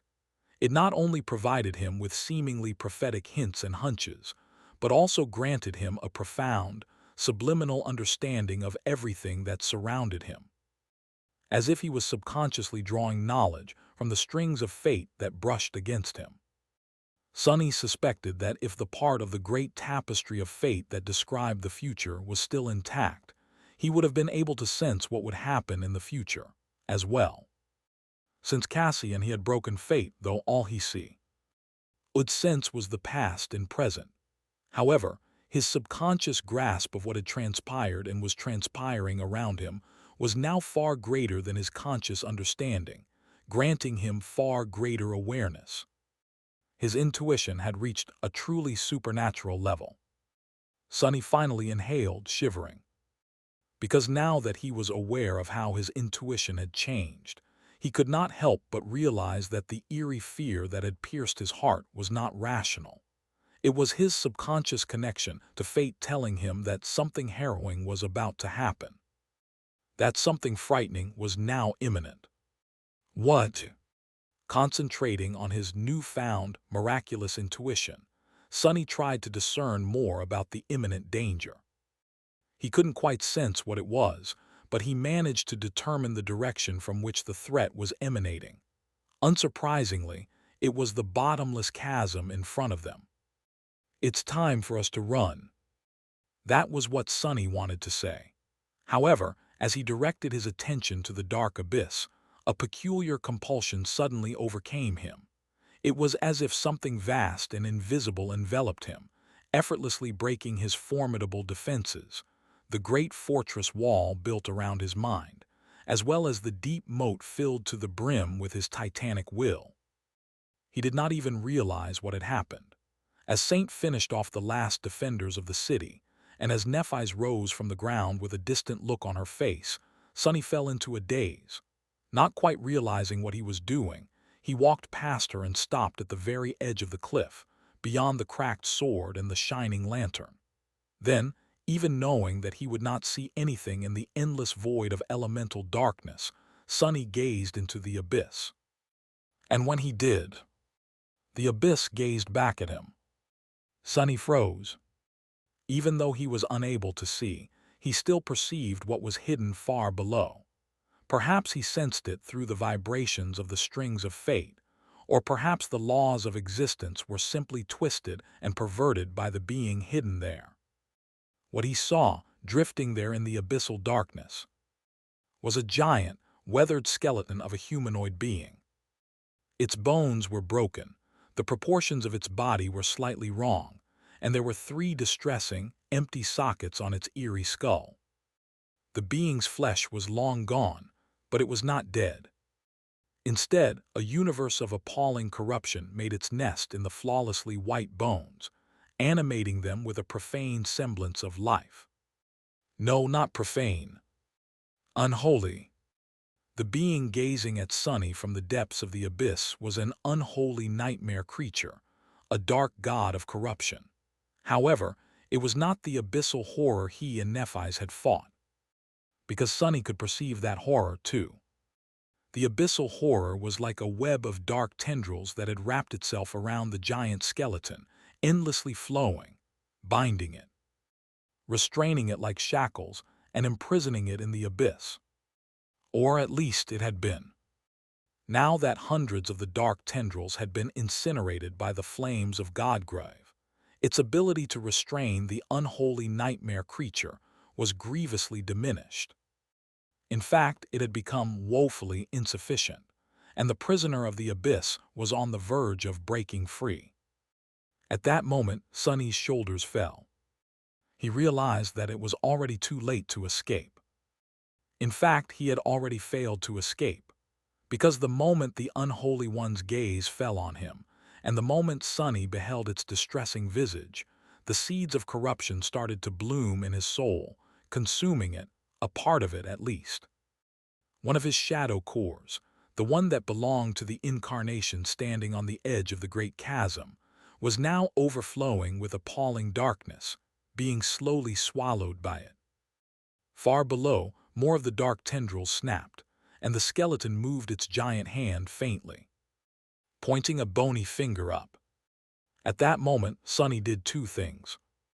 He dismissed Saint, and he pushed Nephis, who had just pulled the cracked sword out of the stone and picked up her father's lantern, back, with all the strength he could muster. Neph's eyes widened as she was sent flying through the air, breaching hundreds of meters in a single moment. Almost at the same time, something pierced Sonny's back. He glanced down, his eyes widening in horror, and saw a peculiar, needle-like spike of squirming black material protruding from his chest. He did not even feel any pain. A moment later, one of his shadow cores exploded. His incarnation collapsed and was dispelled, his shadow utterly destroyed and vanquished with a single blow. A wave of blinding pain washed over his consciousness, and somewhere far away, his avatars fell to their knees. The 6 of them did. because the seventh was no more. Chapter 30, 111 Final Heartbeat. Your shadow has been destroyed. As one of his shadow cores exploded, a few others cracking from the aftershock of the devastating blow, Sonny was ended by pain. He staggered and fell to his knees. All of his remaining incarnations did, some hidden from sight in the dark embrace of shadows, some surrounded by people, some waging war against terrifying abominations on calamitous battlefields. And not good. He had lost a shadow core, becoming a terror once again, in an instant. One of his 7 shadows, the crazy guy, had also been destroyed. Sonny did not have time to mourn the death of his invaluable helper, though, or think about how easily his incarnation had been killed. How easily he had been killed. After all, the disaster was not yet over. The unholy nightmare creature was still there, and neither Sonny nor Nephis were out of danger. In fact, Sonny thought that he would be lucky to only lose one incarnation today. That thing in the abyss. To say that it scared him would be no different from describing an asteroid impact as bad weather. There were simply no words in the human language to name the feeling it inspired. Sonny was shaken. However, he had to act, and he had to act fast. There had been 2 of his incarnations in the underworld.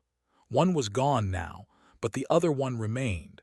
When Sonny dismissed Saint, he was left alone in utter darkness, suppressed and suffocated by its tenebrous expanse. He could feel the fractured surface of the ramparts beneath him, as well as the cold wind blowing from the distant abyss. The defenders of the city had been slaughtered, and the shades were gone, having returned into the dark expanse of his soul with their commander. Only the shadow of the Prince of Darkness remained, slowly turning toward the great chasm, far away in the distance.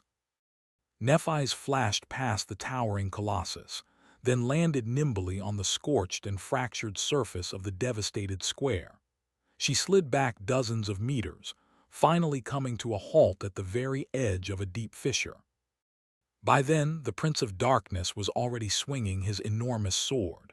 The blade of the titanic greatsword, almost 200 meters in length, was slow to accelerate. However, when it gathered momentum, its edge was heavy enough to cut the world apart. However, before the colossal shade could deliver the blow, an invisible presence flickered in the darkness in front of it. In the next moment, the towering figure of the Prince of Darkness was obliterated, disintegrating into a million pieces. The shadow of a supreme titan crumpled in the blink of an eye, vanquished without offering any resistance, torn apart like a paper figurine. Sonny was covered in cold sweat, gritting his teeth as terror clawed at his heart. He was surrounded by elemental darkness, utterly devoid of power. There was no time to assume the form of the Jade Saint and channel Neph's flames, either. He only had a few moments left to act. So, gathering all his strength, he raised his hand, made it into a fist, and slammed it into the ground with all the strength of a supreme. The ground quaked. In an instant, a terrifying amount of kinetic energy was converted into heat. The surface of the ancient stone shattered beneath his blow, melting and vaporizing in a devastating conflagration. And therefore there was a flash of light. This mundane light was weak and feeble, easily defeated by the endless mass of true darkness. Its radiance was dim, and it had only lasted a brief moment. But that moment was all Sonny needed to dive into the embrace of shadows, cast by the fleeting explosion of light, and emerge from them many kilometers away, in front of Nephis. There, the mystical lantern left behind by broken swords still glowed, illuminating the ruined streets of the ancient city and summoning countless shadows into existence. Sonny arrived just in time to reach forward and catch Nephis, helping her balance herself and pulling her away from the edge of the deep fissure. For a moment they were face to face, pale and terrified. That terror was not something they could control. It was simply an inevitable consequence of mortal beings finding themselves in the presence of a god, a fallen and corrupted god. That was why even Nephis, who had always shared a distant relationship with fear, could not control it now. Sonny. Her whisper was barely audible. Unlike Sonny, Nephis was not sensitive to fate, so she had not witnessed the prisoner of the abyss. However, she had inherited the knowledge of corruption, so she must have sensed it in her own way. Sonny did not answer. There was no time for words. He knew that they only had moments left to live. Trying to run was meaningless as well. How could they hope to outrun a god? Speed and distance meant nothing in the face of an unholy creature. Reality was nothing but a malleable canvas for that being, fragile and brittle. With a thought, it could bring them back. Sonny raised a hand, feeling like he was suffocating. He had not felt so weak and powerless, utterly helpless, in a long, long while. How could a demigod feel that way? Sonny was standing with his back to the great chasm, while Nephis was facing it. He saw her eyes widen as he looked over his shoulder, trembling uncontrollably. Faster, faster. He looked down, fearing catching a glimpse of what Nephis saw, reflected in the dark depths of her terrified eyes. There was an eerie sound, the sound of stone turning to dust, of a waterfall turning to ice, of winds dying as something that had never been meant to exist moved through them. Perhaps it was a giant, skeletal hand rising above the edge of the boundless black void. Sonny felt it then. A clear premonition. A damning understanding that he only had a single heartbeat left to live. Faster. And just then, a memory finally manifested itself into existence in his hand, woven out of darkness. It was a small lantern carved from black stone. Sonny finally remembered how to breathe. Before the gaze of the unholy horror fell on them, he turned into a shadow and pulled Nephis into the gate of the shadow lantern. In the next moment, both of them disappeared. The black lantern fell to the ground, rolled on shattered stone, and vanished without a trace. A dead silence settled over the underworld. Now, once again, only darkness remained, shrouding its vast and terrifying expanse. Chapter 30, 112 Shoot for the Moon. Escaping the shadows, Sonny and Nephis rolled down a tall dune of obsidian dust before coming to a stop at its bottom. Above them, the black sky of the shadow realm was illuminated by the pale radiance of a distant essence storm. Around them, the desolate expanse of the realm of death stretched endlessly in all directions, cold winds blowing across its surface. The world was silent. The two of them remained motionless for a long while, breathing heavily. Their wildly beating hearts were slow to calm down, and the indescribable terror of facing an unholy one still echoed in their dazed, rattled minds. Eventually, though, Sonny was able to breathe normally again. He let out a heavy sigh and groaned, finally sensing the dull pain radiating through his soul. Where one of his soul cores had been once, there was now nothing but emptiness. The jagged wound dealt to his soul was not fatal, but it was still painful, making him feel like a cripple. Still, we made it out.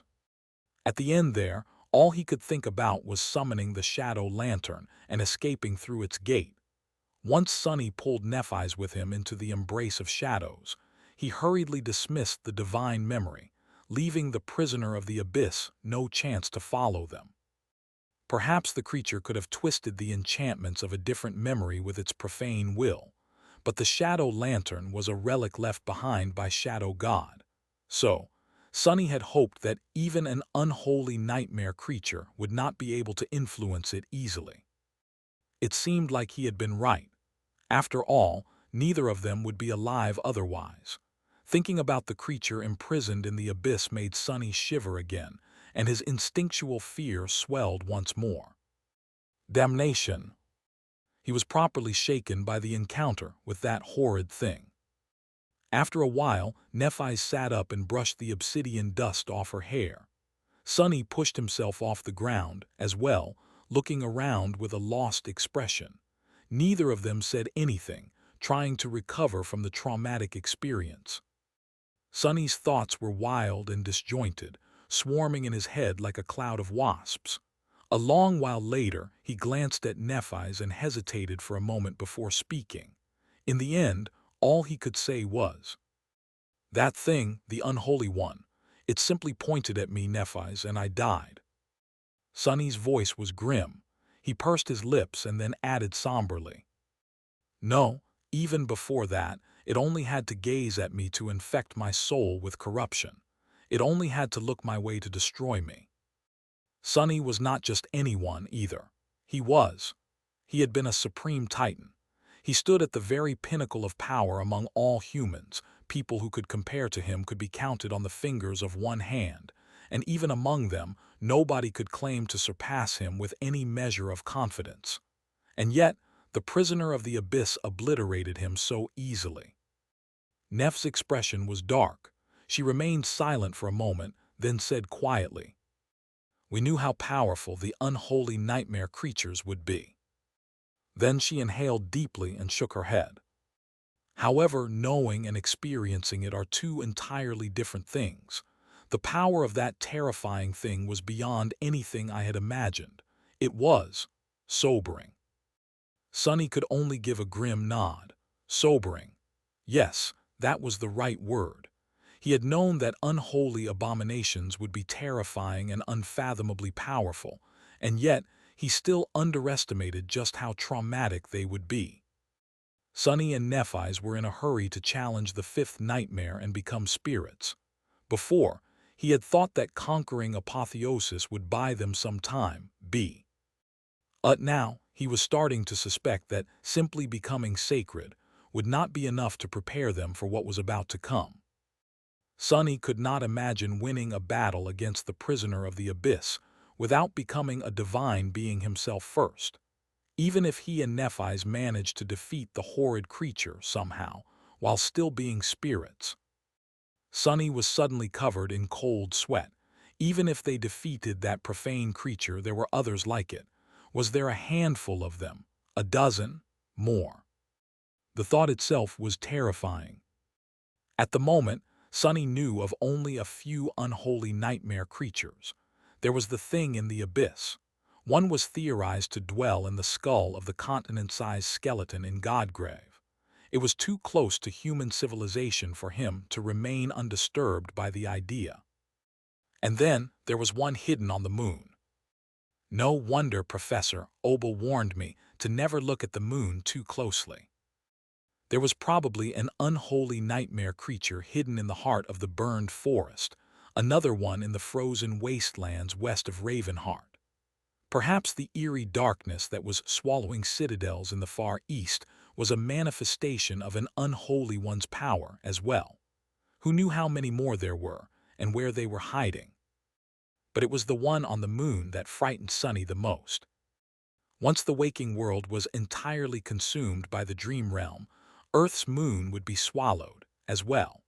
It would shine upon the dream realm one day, where the laws of the waking world would not be suppressing the being that dwelled on its surface anymore. The being would be able to gaze down and abandon its lunar prison then, descending into the world below. How would humanity survive then? Sonny's expression turned darker and darker. Having become sacred, would he and Nephis survive if beings like the one they had just barely escaped besieged them on all sides? That was highly unlikely.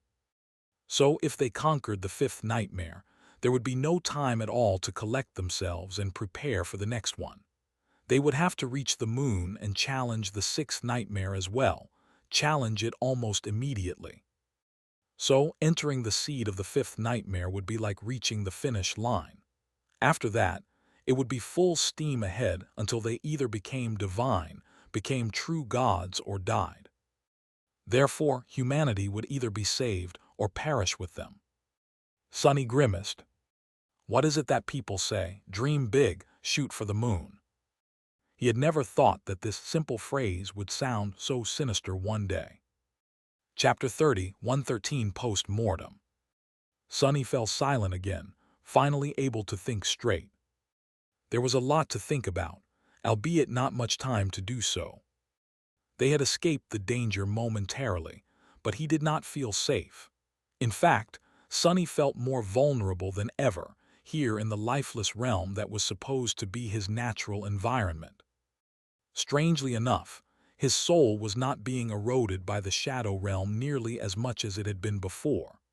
That was probably because, this time, he had not come here as a masterless shadow. His connection to Nephis was protecting him to a large degree. Nephis herself was not affected too much either. It was unclear whether staying in the shadow realm for long would still destroy her, but for now, she seemed fine. In fact, it was as if her entire figure was emanating a subtle, beautiful radiance, illuminating the dark sands around them. Nevertheless, Sonny was anxious. The shadow realm was connected to the underworld after all. It was connected to it by the abyss. So, the prisoner of the abyss was not that far, hidden somewhere in the darkness above them. That thing was not the only danger they could face, either. There were the dark drifters and other creatures of darkness that came to the realm of death to hunt the shadows. There were far more terrifying creatures here, as well. Sonny had not forgotten the warning Uris had given him once, the warning about harrowing beings that dwelled in the heart of the shadow realm. However, he understood that warning better now. The last and most dreadful battle of the Doom War had happened right here, in this desolate land. The Void Gate had been opened here as well, at its very center. What did it mean? It meant that the strongest beings of both the Demon Legion and the Divine Host had been here when corruption invaded the world. It spread from here across all of existence, which meant that the soldiers who had fought in that calamitous final battle were the first ones to be swallowed by corruption. The strongest champions of the Doom War and corruption were not a good mix. Sonny was suddenly very glad that he had listened to Uris and abandoned his ambitions of exploring the depths of the Shadow Realm. That bastard is not entirely useless after all. And speaking of Uris, had he not mentioned reaching the Shadow Realm by traversing the abyss? Now that son, and why knew what dwelled in that bottomless well of elemental darkness, he could not help but feel a sense of grim astonishment. How the hell did he get past both the abyssal horror and that ghastly thing? No wonder Uris had been in such a pathetic state when Sonny stumbled on him, with many of his bones shattered, barely able to move. The fact that there was anything left of him at all was already startling. Sonny inhaled deeply, thinking back to the terrifying visage of the giant skeleton hidden in the abyss. What was that thing? Was it a Nephilim who had succumbed to corruption? That was not supposed to be possible. Or was it the corpse of one, reanimated by an endless mass of corruption that used its bones as a shell? Or was it the remains of an actual angel? What about the abyssal horror then? What was it, and why would it keep the unholy one bound? Was it feeding on it somehow? Had it been created by Nether instead, tasked with restraining a test subject? Had it been born before or after the Doom War? Sonny was not sure. What he was certain about, however, was that the metaphor that had come to his mind when he first beheld the prisoner of the abyss was not entirely figurative. He could only describe the terrifying rot nestling within the ancient bones as a universe of appalling darkness, and he did not know if that was an exaggeration. Sonny knew that the souls of divine beings were vast. The entire Shadow Realm had been hidden inside Shadow God once, had been Shadow God. So, how vast was the rotten expanse of an unholy abomination's soul? The world inside Ariel's tomb was fashioned from the soul of an unholy titan, whom the demon of dread had slain. If anything, Sonny now suspected that Ariel had only used a fraction of it to create his masterpiece. He could not help but shiver.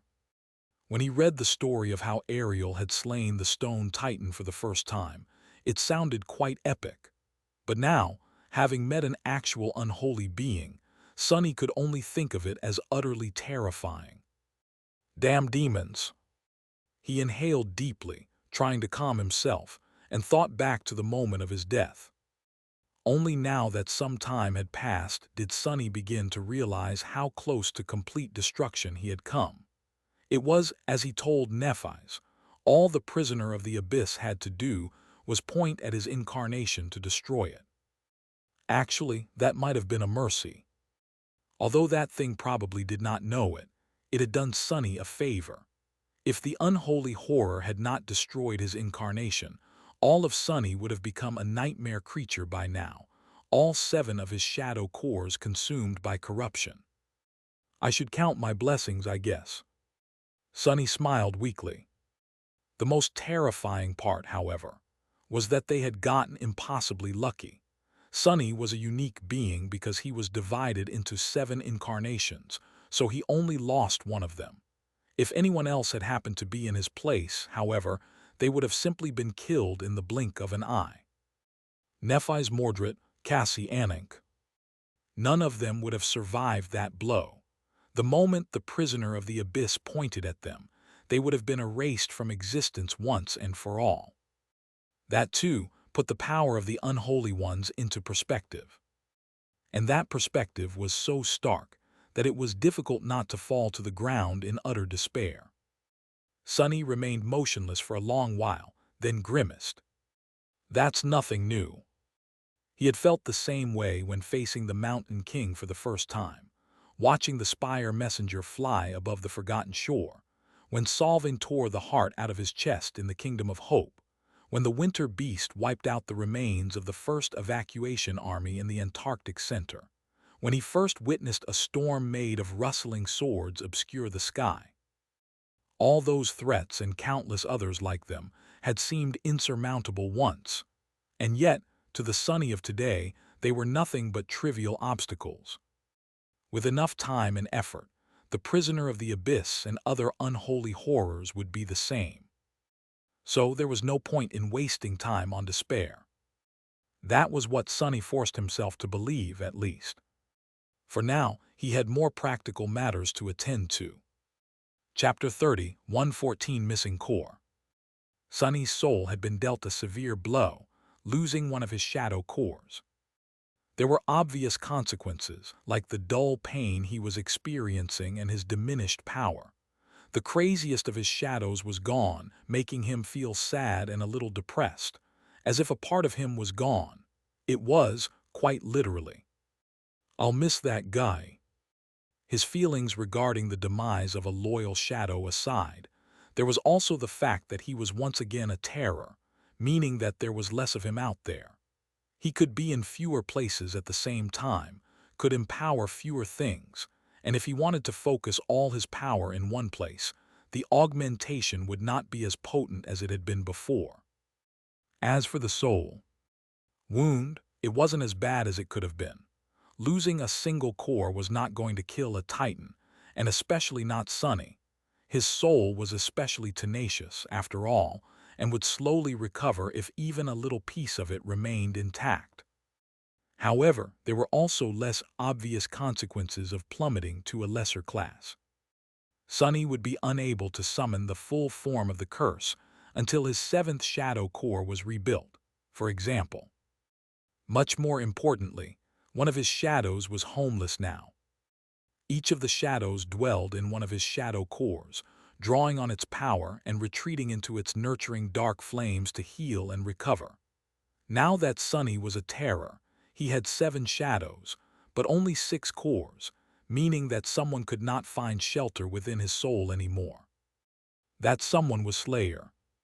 Sunny had been afraid that this strange situation would result in the destruction of the bond between him and the murderous shadow, but luckily, the situation was not that dire. Slayer was still his shadow, and he still felt a connection to her. However, she could not be dismissed. That meant that if Slayer was wounded, she could not be healed by the dark flames of his soul, which presented a problem, since she was in the middle of a vicious war against the Barrow Wraiths right now. Receiving ghastly wounds and being mangled by the enemy was not a rare occurrence, and if these wounds kept accumulating, Slayer would inevitably be destroyed. Unknown complications could arise in the near future, as well. Sunny did not entirely understand how the connection between him and the shadows functioned, but he knew that they depended on him. Where did the essence they used to fuel themselves come from? Would its current run dry without the dark cradle of a shadow core? Would they wither and fade as time went on? Sunny did not know, and he would rather not find out. Luckily for him, Sunny looked around. If he wanted to build a new shadow core and become a Titan again, he was in the right place. There was nowhere in the dream realm where he could accomplish that goal faster. The vast expanse of the shadow realm surrounded him, promising a thrilling hunt. It was just that Sunny was not in the mood to wander the realm of death in search of powerful shadows to consume.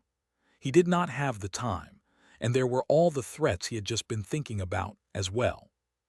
However, Sunny's expression turned pensive. Maybe he didn't need to.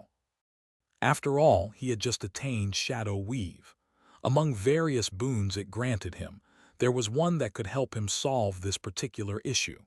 Perhaps it was time to test his new powers. Sunny remained motionless for a few moments, then took a deep breath and dove into his soul sea. Here goes nothing.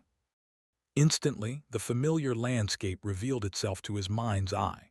The dark waters of his soul were still and silent. The lightless sky above encompassed 6 tenebrous black spheres, a few of them covered in cracks and healing slowly. The nameless temple towered above the water, surrounded by a legion of shades. There was a vast sea of silent shadows populating his soul now. Some were distinct, while some were vague and elusive. The former were whole, while the latter had been vanquished recently and were now being mended. Sunny's gaze shifted to a particular direction, where the newest recruits of the Shadow Legion stood.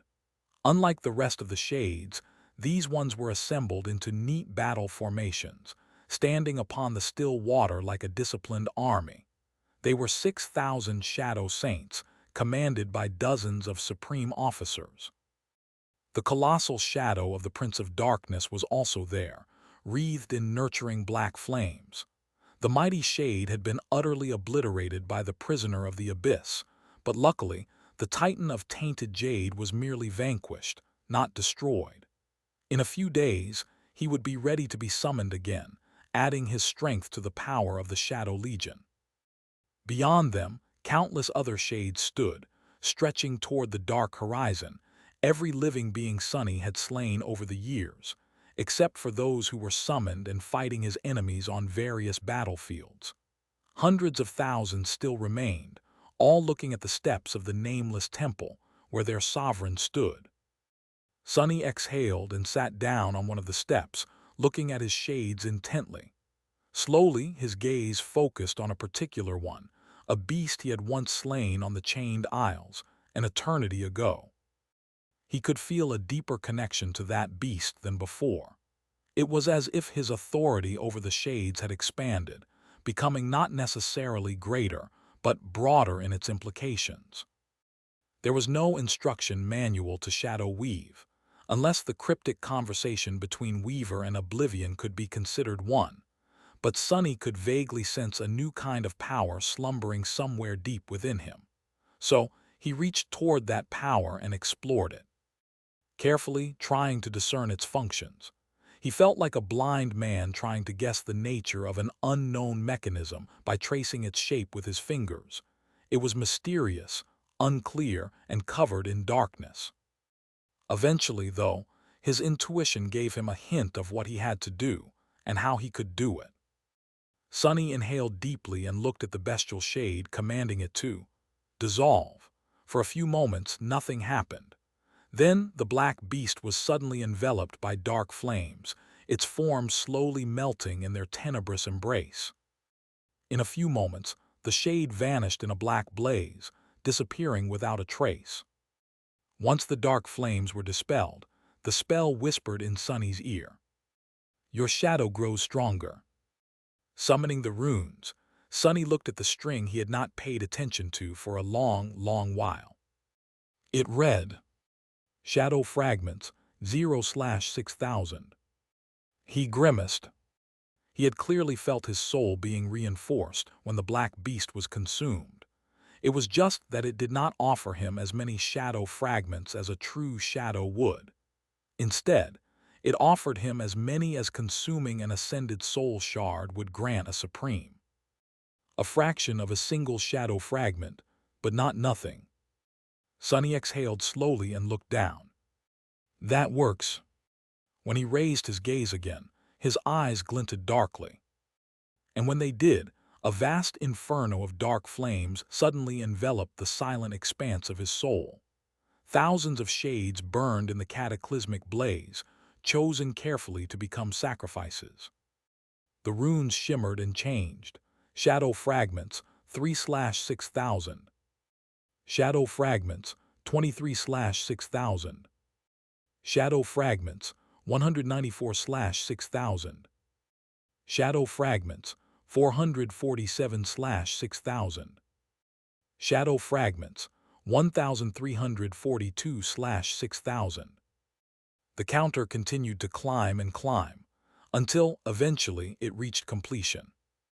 Oh hell! Focused on his new power, Sunny had forgotten what would follow. A ghastly pain suddenly pierced his entire being. The pain of a new shadow core forming in the depths of his soul. Chapter 30, 115 Dark and Sinister. Your shadow is complete. Sunny hissed, finally feeling that the pain rending his soul apart was subsiding. His new shadow core was fully formed, and he was a titan again already. It did not take him long to reclaim his class at all. Of course, it had also cost him countless shades, weakening his domain somewhat. But all in all, that loss was one he could easily cope with. With the kind of battles he was fighting these days, those of his shades that were below the ascended rank rarely had an opportunity to do something useful. So, he had consumed many of those, as well as some that were more powerful, but were difficult to integrate into the Shadow Legion. In fact, it felt like he was doing a long-needed cleanup of his soul. It already felt less crowded. In the future, he would have to explore this newfound ability more. Could he consolidate the Shadow Legion, perhaps, making those of his shades that were truly powerful even more so? Somehow, Sunny doubted it. Shades were dead, after all, and therefore static. It was against their nature to change and grow. However, he could turn some of his shades into shadows and fuel those with the lesser shades. He would not need to hunt for memories to feed them anymore, at least up to the supreme rank. Beyond that, even he did not know how to help his shadows conquer apotheosis, or if it was even possible. The spell, at least, was either refusing or incapable of offering assistance. Regardless, at the moment, Sunny could only shelve that idea. He already had 7 shadows, after all, and could not accommodate another. Sunny felt that he would find a way to do just that sooner or later, though. For now, he exhaled slowly and looked at Nephis. She seemed to have recovered somewhat, looking at him silently. Sunny did not have to explain what had happened to him, since Nephis could read his runes just fine. She would know that he had completed the weave, that he lost a shadow core, and that he managed to build a new one by sacrificing thousands of his shades. A pale smile appeared on Sunny's lips. See, I'm as good as new, no need to worry. Then he groaned and spat a bit of blood. Nephis gave him a long look, then sighed and shook her head. Your shadow is staring at me. Hearing that, Sunny turned his gaze to the shadow his body was casting onto the black sand. It was even darker than the obsidian dust it was lying on, motionless, gazing at Nephis intently instead of obediently copying his movements. Sunny frowned. He had not known what to expect from the new shadow, but hoped that it would be like the mad guy, reborn. However, the newcomer was quite different from his fallen predecessor. The new shadow just seemed dark, far darker than it was supposed to be, and more than a little bit sinister as well. In fact, Sunny felt a cold chill run down his spine when he looked at it. He sighed. Welcome to the world of the living, new guy. Well, to the realm of death, I guess I'll call you.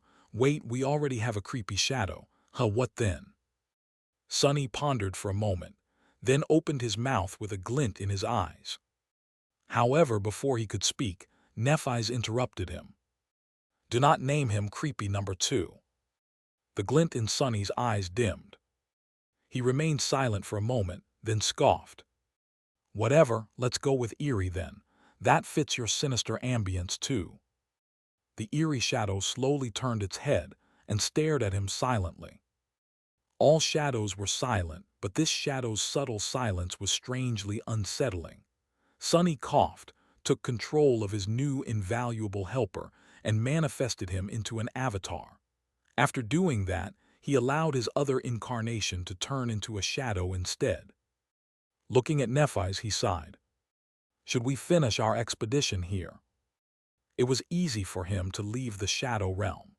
All he had to do was use one of his other incarnations to summon the shadow lantern and escape the desolate land through its gate. Nephis raised an eyebrow. "You have a different idea." Sunny hesitated for a moment, then nodded. "I think, before we go, we can visit an old friend." Rising from the sand, Nephis nodded. "Let's do that then. I wanted to meet him for a long time as well." There was a lot they had to discuss, adjusting their plans in light of this new, harrowing experience. Cassie would have to participate in that discussion as well, even Mordred if he was willing, not to mention Anik. For example, they had to determine the probability of the prisoner of the abyss escaping the underworld. Sunny felt that the creature would not be able to leave, at least for now. The abyssal horror that had kept it bound was not dead, after all, just wounded. It would recover from the damage it had received soon. Most of all, however, there were the white mists that shrouded the hollow mountain. Nothing could keep the void from seeping into the world. Surely, a single unholy being, a creature merely tainted by the void, not born from it, would not be able to break through its flowing cage easily. But since Sunny and Nephis were already in the shadow realm, they could visit Yuri's first. They did not walk to their destination, of course. Instead, Sunny used Shadow Step to carry them both through the desolate wasteland. After the suffocating darkness of the underworld, being surrounded by the endless expanse of shadows felt like a breath of fresh air, soothing and liberating. On top of that, he was not being eaten alive by the shadow realm, at least not as blatantly as before. So, Sunny actually enjoyed their swift journey across the sea of obsidian dunes. He was moving with astonishing speed, but it was still going to take them a little time to reach Yuri's. So, not wishing to waste it, Sunny summoned his runes once again. This time, he ignored the counter showing his shadow fragments and looked directly at a different string of runes. The ones describing his shadows, in particular the one describing Saint. Saint had almost finished her evolution, after all. This time, she achieved it much faster than ever before, perhaps because she had already been halfway to reaching a higher class, perhaps simply because the situation had demanded it. The runes read: Shadow Jade Saint, Shadow Rank Supreme, Shadow Class Tyrant, Chapter 30, 116 Princess of the Underworld, Shadow Jade Saint, Shadow Rank Supreme, Shadow Class Tyrant. Sunny looked at these runes for a short while, feeling deeply satisfied. Finally, after a long while, Saint had evolved to a new class once more, this time reaching the coveted title of a tyrant. There was a qualitative jump in power between a devil and a tyrant, marking the latter as the first of the higher classes, so he had high expectations for his oldest and most loyal shadow. Sunny continued to study the runes.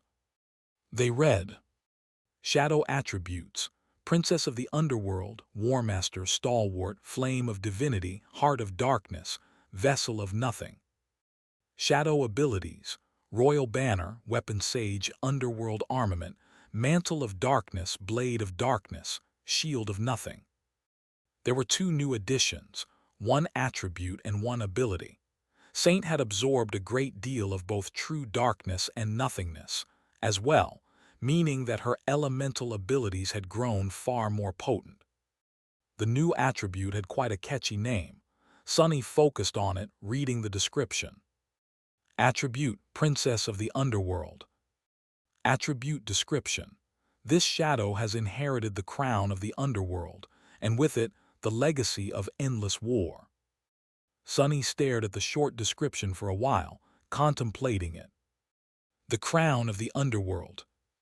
It was not difficult to understand the hidden meaning of these words. A long time ago, Nether had bestowed 7 suits of armor to his most flawless creations. However, those suits of armor, the mantles of the underworld, were both a gift and a trial. Sunny suspected that those of Nether's favorite children who had passed the trial would have been recognized as his heirs, the princes of the underworld, like the Titan of tainted jade, the Prince of Darkness. After all, Sunny had completed that trial himself, and that was the name of the enchantment responsible for tallying his victories. However, all of the princes were dead now, having either been destroyed in the endless war their creator had started or consumed by corruption. The last of the 7 princes had been slain by Saint, so, ironically enough, she was the one who proved herself worthy of Nether's inheritance in the end, not them. Only Saint was not one of Nether's favored creations, and neither had she received a suit of armor from him. Instead, she had forged her armor herself and had chosen her own path, walking among the shadows through true darkness and nothingness. It was quite fitting, actually, for someone created by the demon of choice. Sadly, the kingdom she was supposed to inherit was long gone. Her people were extinct, the cities of the underworld lay in ruin, and even Nether himself was dead. So this crown of his was an empty promise, a symbol of a long-forgotten past that carried great weight but offered very little to its wearer.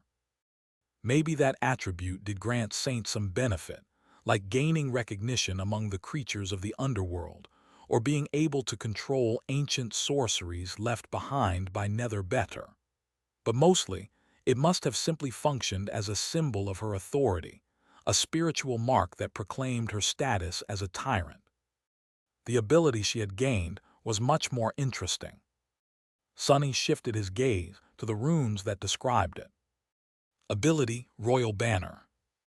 Ability description: those who fight under this shadow's stalwart banner are connected to her by the bond of loyalty, and are therefore bestowed the boon of her command. They are vessels of her will and conduits of her power, becoming living armaments for their commander to wield. Sunny's gaze grew sharper. If he was not wrong, then the Royal Banner ability allowed Saint to fulfill the role of a general. Those who followed her command would be connected to her by a mystical bond, and through her to each other. That would allow Saint to command her soldiers directly, and therefore any army she commanded would act with an extreme level of unity, cohesion, and tactical excellence. She possessed the War Master attribute, after all, which expressed her profound knowledge of all kinds of warfare. That alone was a tremendous boon. However, the description implied much more. It implied that Saint's soldiers would be enhanced by the connection to their general, sharing in her might. What did it mean? It meant that they would be infused with her will, as well as inherit a measure of her power. Not all of her power, of course, at least Sunny did not think so. The underworld armament, mantle of darkness, blade of darkness, and shield of nothing, abilities were too specific after all, and could only function because of Saint's heart of darkness and vessel of nothing, attributes. However, that left one ability, perhaps the most important ability of them all. It was Weapon Sage. If all soldiers under Saint's banner inherited a lesser version of her sublime and varied martial skill, while already benefiting from the direct control of a war master on a tactical level, then the army she commanded would be truly terrifying. It would be nearly impossible to defeat unless the enemy forces were utterly, overwhelmingly superior in terms of raw power. Among soldiers, experience was more valuable than gold, as were ability and talent. Those who dwelled on the battlefield rarely lived long, so experience was difficult to come by. A seasoned veteran was worth 10 inexperienced recruits, or maybe more. If that veteran was not only seasoned, but also competent and gifted, though, they were simply priceless. What the combination of the War Master attributes influence and the lesser version of the weapon sage ability did was make every soldier under Saint's command equal to such a priceless veteran. An army composed of only seasoned, indomitable elites was an army Sonny never wanted to face on the battlefield. He would rather be the commander of that army, or rather, the liege lord of that army's commander. And now it seemed that he was. Damn! In short, Saint was now a force multiplier that could dramatically elevate the power of the entire Shadow Legion. Sonny had gained a legion of Shadow Saints and the shadow of the Prince of Darkness as well, not to mention Shadow Weave. Overall, the expedition to the underworld had proven to be quite fruitful, despite its disastrous ending. As Sonny rushed across the desolate expanse of the Shadow Realm, carrying Nephis with him, he could not help but feel a hint of dark exhilaration. He did not know what the Voodoo Ray held, but he knew one thing. Now that Saint was a tyrant, those damn Barrow Wraiths would learn what sorrow meant very, very soon. Chapter 30, 117 Old Bones. Eventually, they made it to the graveyard of soul serpents. Yuri's was just where Sonny had left him, a dozen kilometers away, at the bottom of a tall dune. It seemed that the ancient skeleton had not managed to crest it yet, rolling down its steep slope countless times. At the moment, he was sprawled on the black sand, staring at the sky. A distant essence storm illuminated his shattered bones, painting an eerie picture. When Sonny and Nephis rose from the shadows, the white skull turned, staring at them with empty eye sockets. Sonny had to suppress a shudder, remembering the abhorrent skeleton that lay hidden in the abyss. Yuri's remained silent for a few moments, and then said in a creaky voice, "My oh my, it seems that I have guests. Ah, what to do? Please forgive me, children. The whole place is a mess." From his tone, it was hard to say what place he was talking about, the bottom of the tall dune, the Shadow Realm, or the entire world. In any case, the description fit all three. Nephis approached the battered skeleton and looked down at it, expressionless. Eventually, she said, "So you are alive after all." Yuri's laughed. "Alive? Oh, I wouldn't go that far. But it's good to see you too, abomination." Sonny frowned. "Hey, bastard, what did I say about using that word?" The ancient skull turned slightly, staring at him. Then Yuri's chuckled. "Something about breaking my old bones. Salutations, boy. How many cities did you destroy this time?" Sonny scoffed with an indignant expression, offended by that greeting. It was as if Yuri's thought him to be some kind of walking calamity hellbent on sowing destruction everywhere he went. "What, none? Why would you think?" But then he abruptly closed his mouth and just glared at the ancient skeleton silently for a few moments. In the end, Sonny had to say through gritted teeth, "One and half." He did, sort of, destroy Weave when he and the thieving bird fell from the sky and crashed into it during their battle. And while the nameless city in the heart of the underworld ultimately survived, a couple of the great stalagmites did end up crumbling and falling into the white mist. Yuri's just stared at him silently. Despite the fact that the old skull could not express any emotions, Sonny could not help but feel that his gaze was mocking. Eventually, the ancient skeleton cackled. "Good job. You've been gone for so long, so I really thought that it'd be a bigger number. You have really restrained yourself well, it seems." Sonny let out a heavy sigh and sat down on the sand near Yuri's. Nephis followed his example, and a few moments later, the ancient skeleton asked in a curious tone, "So, what have you been up to since our last meeting?" He seemed more subdued than usual somehow. Maybe Neff's presence made Yuri's want to be on his best behavior, Or maybe he was simply tired of endlessly trying and failing to scale the steep dune. Maybe the curse of Shadow God was finally catching up to him, and he was slowly losing himself. Remembering the appalling end of Azarax, the King of Kings, Sonny felt his gaze turning somber. He remained silent for a short while, then spoke in a reserved tone. "What have I been up to? Well, let's see." Sonny thought back to everything that had happened since his last conversation with Yuri's. "I went to Ariel's hell and took your old friend Azarax off the tree. The curse consumed him eventually, but he helped me get to the old tomb hidden in the heart of that dismal place. I climbed into the tomb of Ariel, found the loathsome bird who had stolen my fate and killed it. The vile thing did not stay dead for long, but I managed to reclaim what it had taken from me. Even if, in the process, the damn bird absconded with more of my possessions." Sonny grimaced and then continued in a dark tone. "After that, I sealed a terrible idea in a deep well to save humanity. Later, the world is ending, so I was quite busy trying to keep it from falling apart. I did go on a mountain trip with my girlfriend. One thing led to another, and we ended up making the sun rise in the underworld. It was quite a sight." Sonny chuckled joylessly. "The view was simply to die for, and I did. And so here I am in the land of death." Yuri stared at him silently for a long while, not saying anything. In the end, though, he spoke in a friendly tone. "My oh my, it is good that you took Azarax, that insufferable buffoon, off the tree. Your tale was quite amusing as well, but I wasn't asking you, boy." Sonny blinked a couple of times. He threw a furtive glance at Nephis.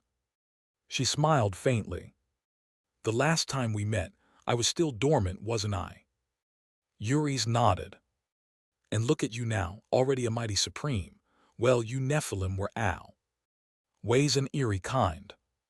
He looked at Sonny and asked, "Do you know what that abominable girl said when she found Azarax and me in the middle of hell, boy?" Sonny silently shook his head. Yuri's laughed. "I don't need two guides," she said, "so pick among yourselves whom I should free. My oh my, can you believe it?" He did his best impression of Neff's dispassionate tone, then laughed again, as if finding the memory infinitely amusing. Sonny looked at Nephis. "Could he?" "Actually, I can believe it very easily." She remained unperturbed and just shrugged casually. "I picked well in the end, didn't I?" "I'd say." No matter what horrible crimes Yuri's had committed in the ancient past, he did guide Nephis into the depths of the underworld, to a seed of nightmare. If she had chosen Azarax, he would have lost his mind before they even left the nightmare desert. In fact, he might have turned on her immediately after being taken off the tree. Nephis sighed. "Many things have happened since." She remained silent for a few moments, then said quietly, "I was broken in one nightmare and rebuilt myself in another. I swore loyalty to the people who had betrayed and killed my father, then betrayed and killed them in turn. There was war, there were bitter losses. There were brief moments of peace and sweet triumphs as well. I am still pursuing my goal. I have come so far, but I am still only halfway there." Yuri's did not answer immediately. "I have come so far, but I am still only halfway there." His voice sounded low and wistful. He turned his skull to the slope of the dune, in the direction where the heart of the Shadow Realm and the death he was seeking lay. "Come to think of it, that describes my situation as well." Yuri's looked back at them. "Unless, of course, that wicked shadow of yours keeps his promise and kills me. How about it, boy? Have you come to try again?" Sonny remained motionless for a while, then slowly shook his head. "Not today. There is no point. I have grown far more powerful than I used to be, and Nephis is here with me as well. But still, we are not strong enough to undo what Shadow God did." He paused for a few moments, and then added quietly, "We may be gods ourselves soon, though. The next time we meet, if we meet, Nephis and I will be sacred at least. Then I will fulfill my promise." Yuri stared at him with his empty eye sockets. "You are going to make use of Weaver's spell, then?" Sunny nodded. "Yes, we plan to challenge the fifth nightmare as soon as possible." Yuri's remained silent for a long while, and then sighed. "Go forth and conquer, then. I wish you luck, gods know you'll need it." He paused, clacked his jaw, and added in a thoughtful tone, "But then again, the gods are dead, so really they wouldn't know anything at all." His voice echoed in the darkness of the realm of death, wishing them a safe journey. Chapter 30, 118 Dying City. A dying city sprawled under the dark sky, the sun obscured by billowing clouds of black smoke. The great river that had once flowed through it was gone, the sediment on its bottom littered with corpses and broken weapons. The proud walls of the city were covered in fractures and deep scars, some sections so battered that they seemed ready to crumble. The streets of the city were like a vision of hell, or perhaps a scene from a monstrous nightmare. Closer to the wall, countless buildings had burned down, with only their skeletal remains rising from the ash like blackened gravestones. Other areas were still intact, but enveloped by a suffocating atmosphere of fear and desperation. Here and there, rotting bodies lay on the cobblestones, with no one bothering to gather and burn them anymore. Those people who still clung to life were suffering from hunger, disease, and murderous thirst. Clean water was a rarity. So many resorted to drinking whatever kind they could find, ignoring the risk of sickness and death. The wails of people dying from the plague had become background noise, with nobody paying them attention anymore. The bay had become a graveyard of ships, their masts protruding from the waves like twisted branches. By now, it was all but impossible to bypass the complicated maze of shipwrecks to enter the harbor, or leave it. The soldiers who defended the city were like pale shadows of their former selves. They suffered from the lack of food and drinking water, too. Disease was just as rampant among them as it was among the civilian population. Most of all, the majority of them had already perished in the endless onslaught of war. There were very few people left in the city who had not been called upon to become soldiers, in fact, but their number was still greatly diminished. All men had long taken up weapons to defend the wall, and when too many of them died, women took their place. Even children were conscripted, gathering arrows from below the walls and helping with menial tasks. Worst of all, the sole supreme of the besieged city, the Mason King, was dying. Countless months of clashing with the tyrannical will of Azarax, the plague of steel, had eroded his spirit and worn out his soul. Now the old man was slowly fading away. And yet the city still stood. Its battered walls were scarred and fractured, but they refused to crumble. Its people were being consumed by disease and despair, but they had not given up. The soldiers, who had sacrificed countless lives to defend the city, were not ready to surrender to death yet. But everything came to an end, sooner or later. Looking at the nightmarish vista of the dying city, Effie knew that their days were numbered. There was simply a limit to what people could do, no matter how deep the well of their resolve was. The city had been besieged for so long. How long had it been, actually? She frowned, trying to remember. 2 years, no, not yet, but only a few months shy. Almost 2 years had passed since she and her companions had entered the nightmare. A little less since the steel horde established an encirclement around the city. There had been countless assaults, myriad battles, countless losses. Being able to halt the unstoppable expansion of Azarax's bloody empire for so long was a miraculous feat, but did it matter in the end? The city was still going to fall. Its people were still going to be slaughtered. No matter how long they had managed to hold out, their valiant defiance was still going to end up being nothing but a short line in the glorious chronicle of the King of Kings. A paragraph, at best, no different from all his previous conquests. Worst of all, time did not stay still while they were fighting for their lives in the nightmare. The same number of months had passed in the real world as well. Effie's expression darkened. Somewhere out there, By now, the world was probably ending. The dream realm was devouring the last refuge of mankind. Humanity was besieged on all sides. Sunny and Nephis were desperately trying to stem the endless tide of abominations, and Cassie was probably even busier than them. 2 years. Her son had not seen her for that long. He was about to turn 9, meeting another birthday without his mother. Was he all right? Was he well? What about his father? She sighed heavily. They probably missed her just as much as she missed them. Were they counting days, both hoping to hear news about her and feeling their hearts sink every time someone knocked on the door? 2 years, damn it. Effie had known that the fourth nightmare might take them a long time to conquer, but she had not expected it to take years, with no end in sight.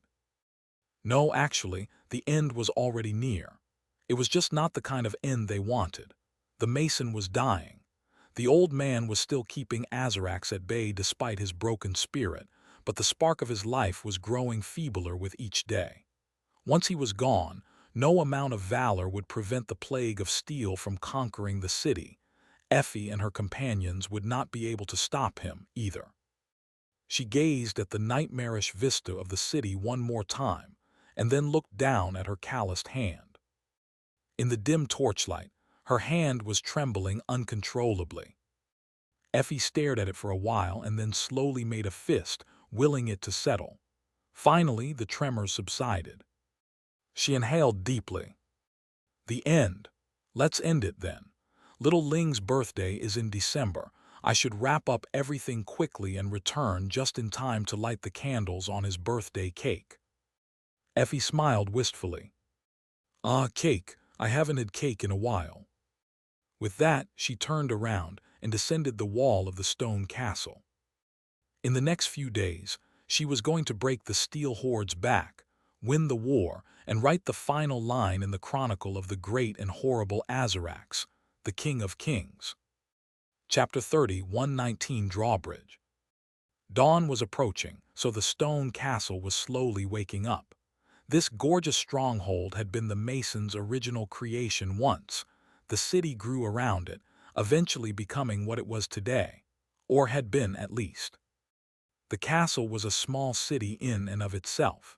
It couldn't compare to Bastion, of course, but countless people could find shelter behind its walls still.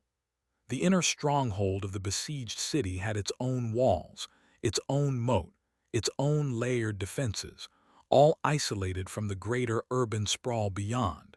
As long as the drawbridge was raised, getting inside was as difficult as breaching the city wall.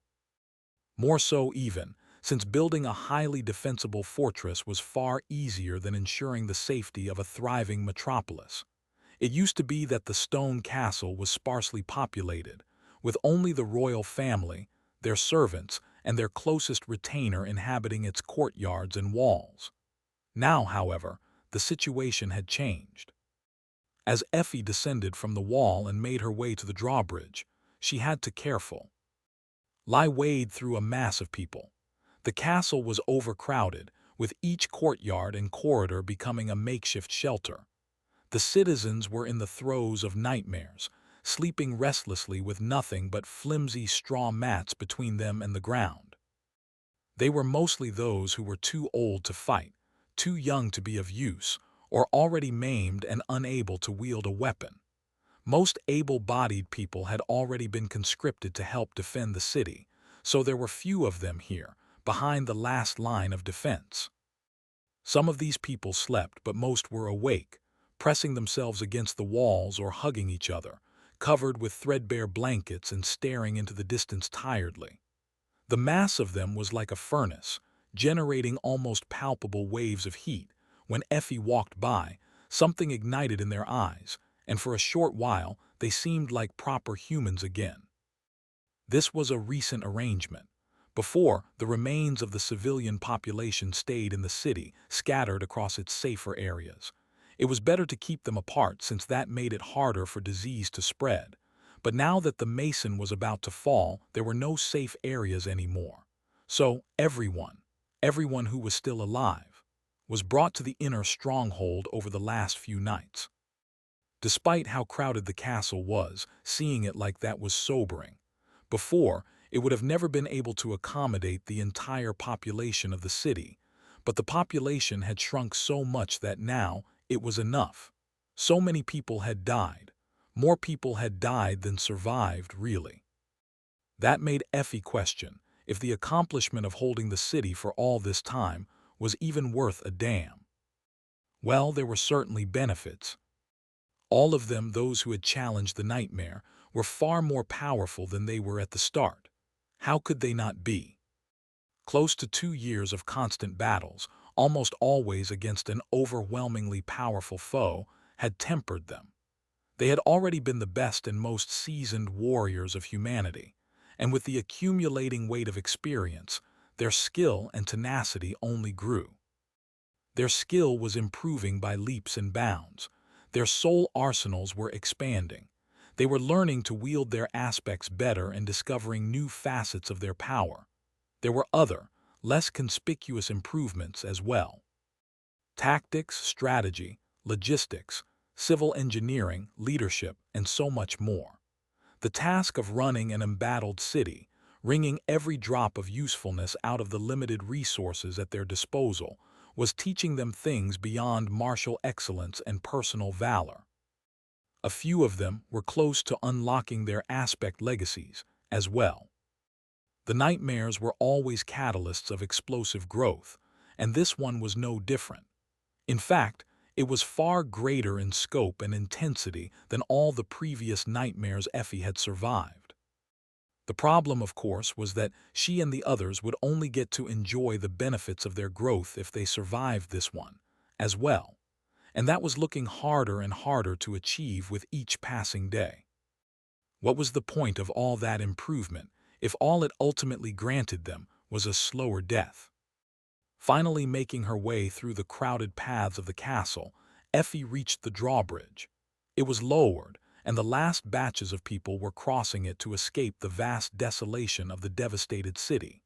Soldiers were showing them the way, explaining their new temporary arrangements. A young man in a luxurious tunic was overseeing the process. The tunic was embroidered with golden thread, shimmering radiantly in the torchlight. It had seen better days, though, just like the people walking across the drawbridge and the city itself. The young man was the prince of the dying city, the youngest son of the mason.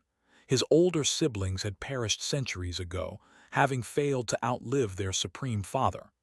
Their great-grandchildren were long gone as well. The family trees of powerful awakened were a complete mess. Effie glanced at the prince, wondering how her own family tree would look one day, if she survived the nightmare and the apocalypse both. Supremacy. It's a bit messed up as far as human connections are concerned. That was the price of becoming a demigod as well. When the young prince noticed Effie, a pale smile illuminated his face. He left his post and headed her way. The prince was a pleasant enough fellow. He was diligent, polite, and competent, even if his talents did not lie on the battlefield, just like his father's. He had also been able to maintain his optimism and decorum for a long while, helping Effie rally the citizens and keep them from losing hope. It was just that now there was a shadow of melancholy in his eyes. The plague had not spared the royal family, either, taking the lives of 2 of his 3 children. The smile never reached his eyes since then. But just like the walls of the city, Prince had not crumbled. Approaching Effie, he bowed. "May the heavens smile upon you, priestess." Effie looked at him for a moment, then nodded. "And you as well." He hesitated, studying her as if unsure what to say, so Effie spoke instead. "This should be the last of them, right? You only have a few hours left. Make sure that everyone is inside the castle." The prince turned to the stream of gaunt, battered people entering through the gate. "Yes, this is the last of them." His voice was distant. Effie sighed. "How is your father? He didn't look too well yesterday." The prince remained silent for a moment, then smiled wistfully. "He is fading away. I think the era of the Mason will end soon, perhaps in a few days, maybe in a few weeks." He paused, then added in a soft tone, "My father, among the great and terrible supremes, he might not have been the most glorious or one whose thrilling feats are sung about across the mortal realms. But still, long centuries of peace, long centuries of prosperity. If I wanted to leave behind a legacy, I would have wanted to leave a legacy like his." The prince glanced at Effie and chuckled. "I am sorry, my lady. As a priestess of war, you must find my talk of peace distasteful." Effie glanced into the distance. "Actually, I am quite fond of peace." She hesitated for a moment, then turned to the prince and smiled. "It is just that my fondness for peace is purely theoretical, since I've never known it. I don't think I'll recognize peace even if it hit me in the face." As long as Effie could remember herself, she had been fighting for her life. And by the time she grew powerful enough to survive, she was fighting for the lives of others. So what was peace? She did not know. Effie sighed, then shook her head. "The legacy of your father is not long centuries of peace and prosperity, though. It is you, your family, and all these people. So, as long as his people continue to live and remember him, his era will continue." The prince remained silent for a long while, then nodded. "As long as we continue to live, as long as we remember." With that, he looked across the drawbridge, at the desolate city. "Stone breaks, but people endure. Thank you, priestess." He turned to her then and looked at her solemnly. After a long stretch of silence, the prince said, his tone laden with meaning, "We will remember you as well, my lady." Effie inhaled deeply, then smiled and turned away. Stepping onto the drawbridge to leave the castle, she left the prince behind. This was most likely the last time they saw each other. If so, Effie wished for the young prince and his people to find peace and prosperity once more, one day. Chapter 30, 120 Desolate Streets. On the other side of the drawbridge, a crowd of people, the last of the citizens to be led into the inner keep, were waiting for their turn to cross. The elderly were holding the smallest of children, while those who were old enough to stand on their own were hugging their legs, looking around with curious eyes. These kids had grown up while looking at the distant, magnificent palace of the Mason King, but few had ever been inside. The adults were broken by the horrors of war, but children were far more resilient. Since they barely remembered anything else, this was simply how the world was for them. So the light in their eyes had not been extinguished yet, and they were excited to see the castle up close. To the side of the bridge, a crowd of children surrounded an unlikely babysitter, clamoring for his attention. "Uncle, uncle, tell us about the living ship. Is it true that you fought a god once? Uncle, what does stardust taste like? Is it sweet?" Nightwalker chuckled, looking around with a helpless expression. "Why are you guys pestering me? I am supposed to keep watch. Go, shoo, find your grandmas. And for the record, I can never fight a god. After all, Storm God is my grandma. How can I disrespect my elders?" Effie shook her head. Nightwalker had been in charge of an important task before.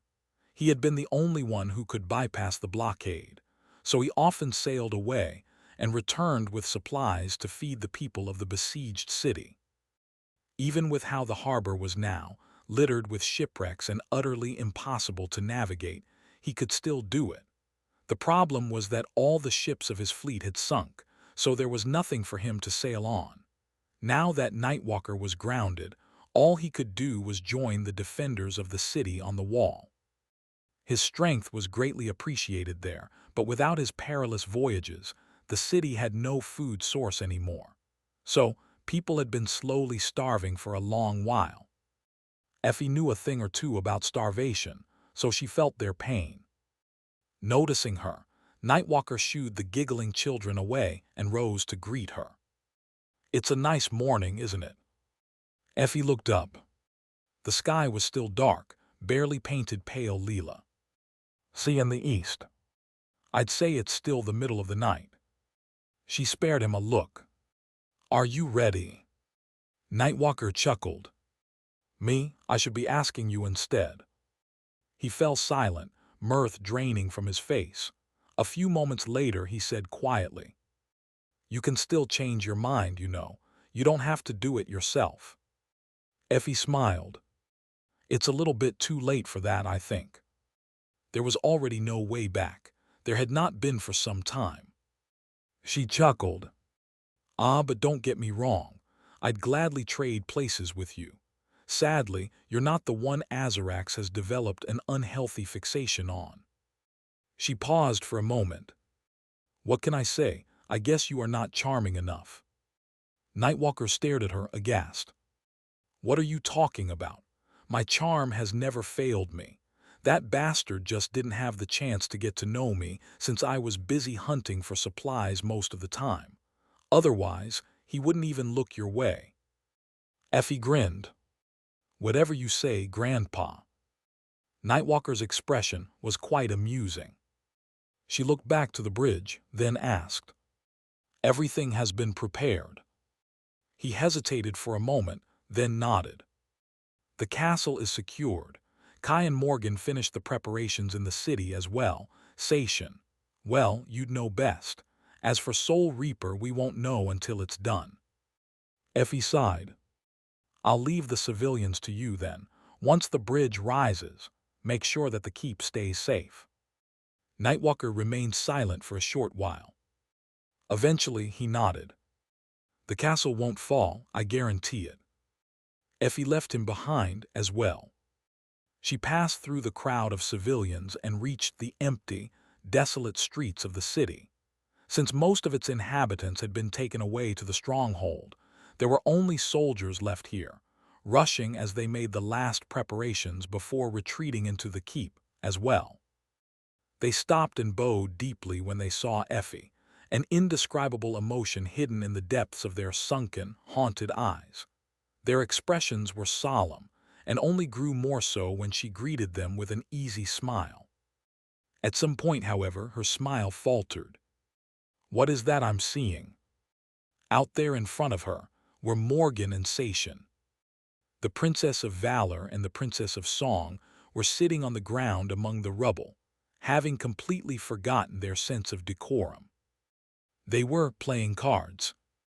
Effie blinked and rubbed her eyes, wondering if she was imagining things. But no, her eyes weren't lying to her. Morgan and Sation were indeed sitting on the dusty cobblestones and playing cards, discussing something quietly amongst each other. She could hear bits and pieces of their conversation. Another ace, how can this be? That is called skill, Your Highness. Don't Your Highness me, wench, you're cheating. How would I cheat? That doesn't even make sense. 5 aces in a deck of cards is what doesn't make sense. Oh, so you have a pair of aces? Unfortunate. Of course I do. Or do I only want you to believe that I do? I will believe anything you say, Your Highness. I wouldn't dare doubt your honesty. How are you so good at being infuriating? It comes with practice. Stop practicing on me then. Effie stared at them, dumbfounded. What are you doing, fools? Morgan and Sation looked at her. Morgan shrugged. Waiting for you, obviously. Sation nodded. What, did you expect that we'll leave you all alone on this fine morning? Morgan threw one last glance at her cards, then grimaced and stood up. Let's go, we'll see you off to the gate. Effie gave her a long look, then smiled. It's an honor, Your Highness. Morgan's eye twitched, and she forced out a smile. Why, of course, anything for our esteemed steward of the East. Sation rose, then stretched and spoke in her husky, tantalizing voice. By the way, I always wanted to ask, in your case, wouldn't it be the stewardess of the East? That would make more sense. Effie could only stare at her blankly. Did the plague rot your brain? Sation shrugged. Someone would have to split my skull open to find out. Hearing that, Morgan livened up. If you want to, that can be arranged. I'll volunteer. Ignoring them, Effie walked past. "Fine, let's go. I appreciate it. Goodness gracious, it's still dark outside. A fine young lady like me shouldn't be walking the streets alone in the dark. Who knows what terrible things might happen?" To whoever was foolish enough to bother her, that was. The three of them made their way to the city gate, sharing a light-hearted conversation. The mood was carefree and laid back, as if they were not passing through burned ruins and stepping over the blackened bones, circling around rotting corpses from time to time. It was so carefree, in fact, that for a short while, Effie was distracted from the truth, from the fact that today her life could very well come to an end. Chapter 31:21. They will op. And the gate. The city was dead and quiet as they walked toward the distant wall. The streets were empty, with not a soul around. An eerie silence suffused the world, as if they had taken a wrong turn somewhere and somehow ended up in hell. If hell did exist, then Effie imagined it looking similar to this.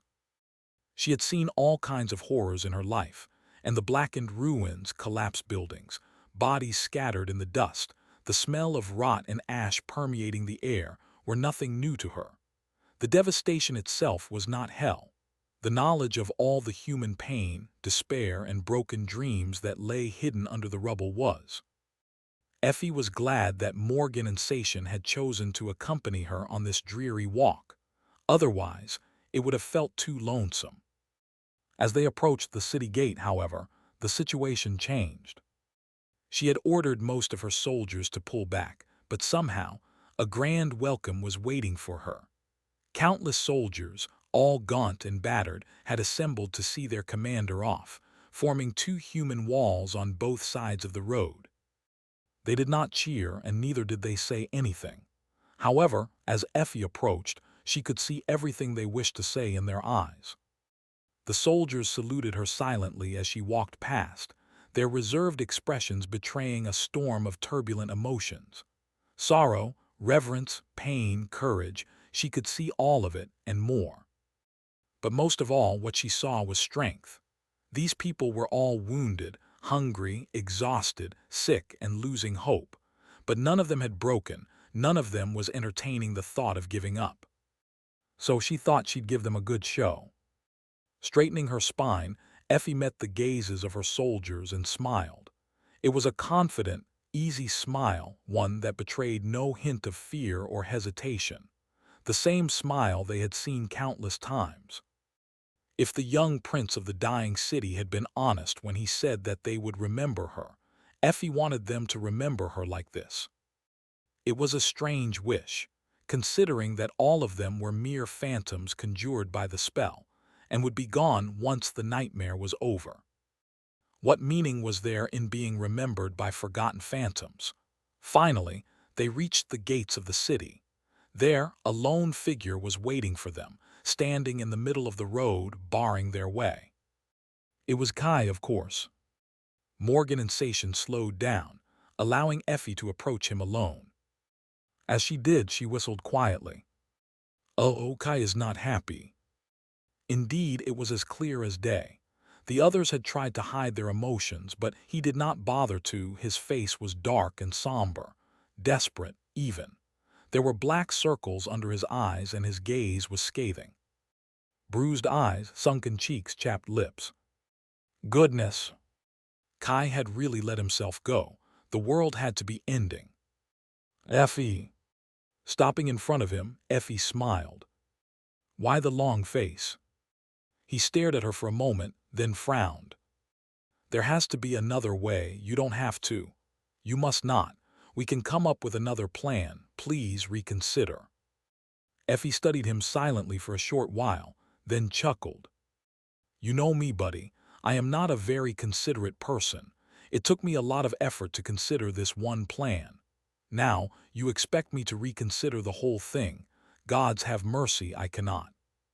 He refused to be placated by her light-hearted tone, looking at her with dark intensity. Effie sighed. It's a good plan, Kai. It's the only way. You know it. Each of us just needs to do their part. My part is a bit flashy, but it's not the most difficult. In fact, I might be getting off easier than the rest of you." Kai gritted his teeth. "He'll kill you." Effie remained silent for a moment, then shook her head and laughed. "He might, but he won't kill me immediately, and that's good enough. So step aside." Kai glared at her for a while longer, then looked down. Eventually, he moved to the side, allowing her to pass. Effie lingered for a moment, then patted him on the shoulder and walked past him. Now, only the gates loomed above her. She hesitated a little, then took a deep breath. "Hey Kai, can you do me a favor?" He did not answer, prompting Effie to turn and glance at him. "Once I am out there, don't look." She did not say anything else, and he did not respond either. In the end, however, Kai nodded slowly. Effie smiled and nodded as well. "I have an image to maintain, that's all. Well, you used to be an idol, so you should understand." With that, everything that needed to be said had been said. Effie looked ahead once more and raised her voice. "Open the gate." The towering main gate of the city, which had stayed shut since the beginning of the siege, refusing to be breached or broken, finally groaned and moved. Opening that enormous gate was a complicated affair, since the mason had constructed it himself. It weighed too much to be pushed by people or awakened, even. Ascended and saints would struggle to force it open. So, a complex mechanism was involved, operated by a team of engineers. Now, that mechanism had been activated, pushing two titanic slabs of mystical stone apart. The sun was already rising by then, chasing away the night. A new day had arrived, bringing with it a promise of a brighter tomorrow. Or a darker one, maybe. Effie was not sure which, but she knew that tomorrow would be entirely different from all the days before. Once the gate was open wide enough for a person to pass through, she inhaled deeply and stepped forward. Behind her, countless soldiers struck their fists against their armor, solemnly shouting her name. The sound of their voices rose to the sky like a deafening roar, making the heavens quake. Effie smiled faintly. Damn it. She was a little touched. The irony of the situation, though, was that she was playing the role of the war maiden in this nightmare, so they weren't even shouting her real name. Those fools.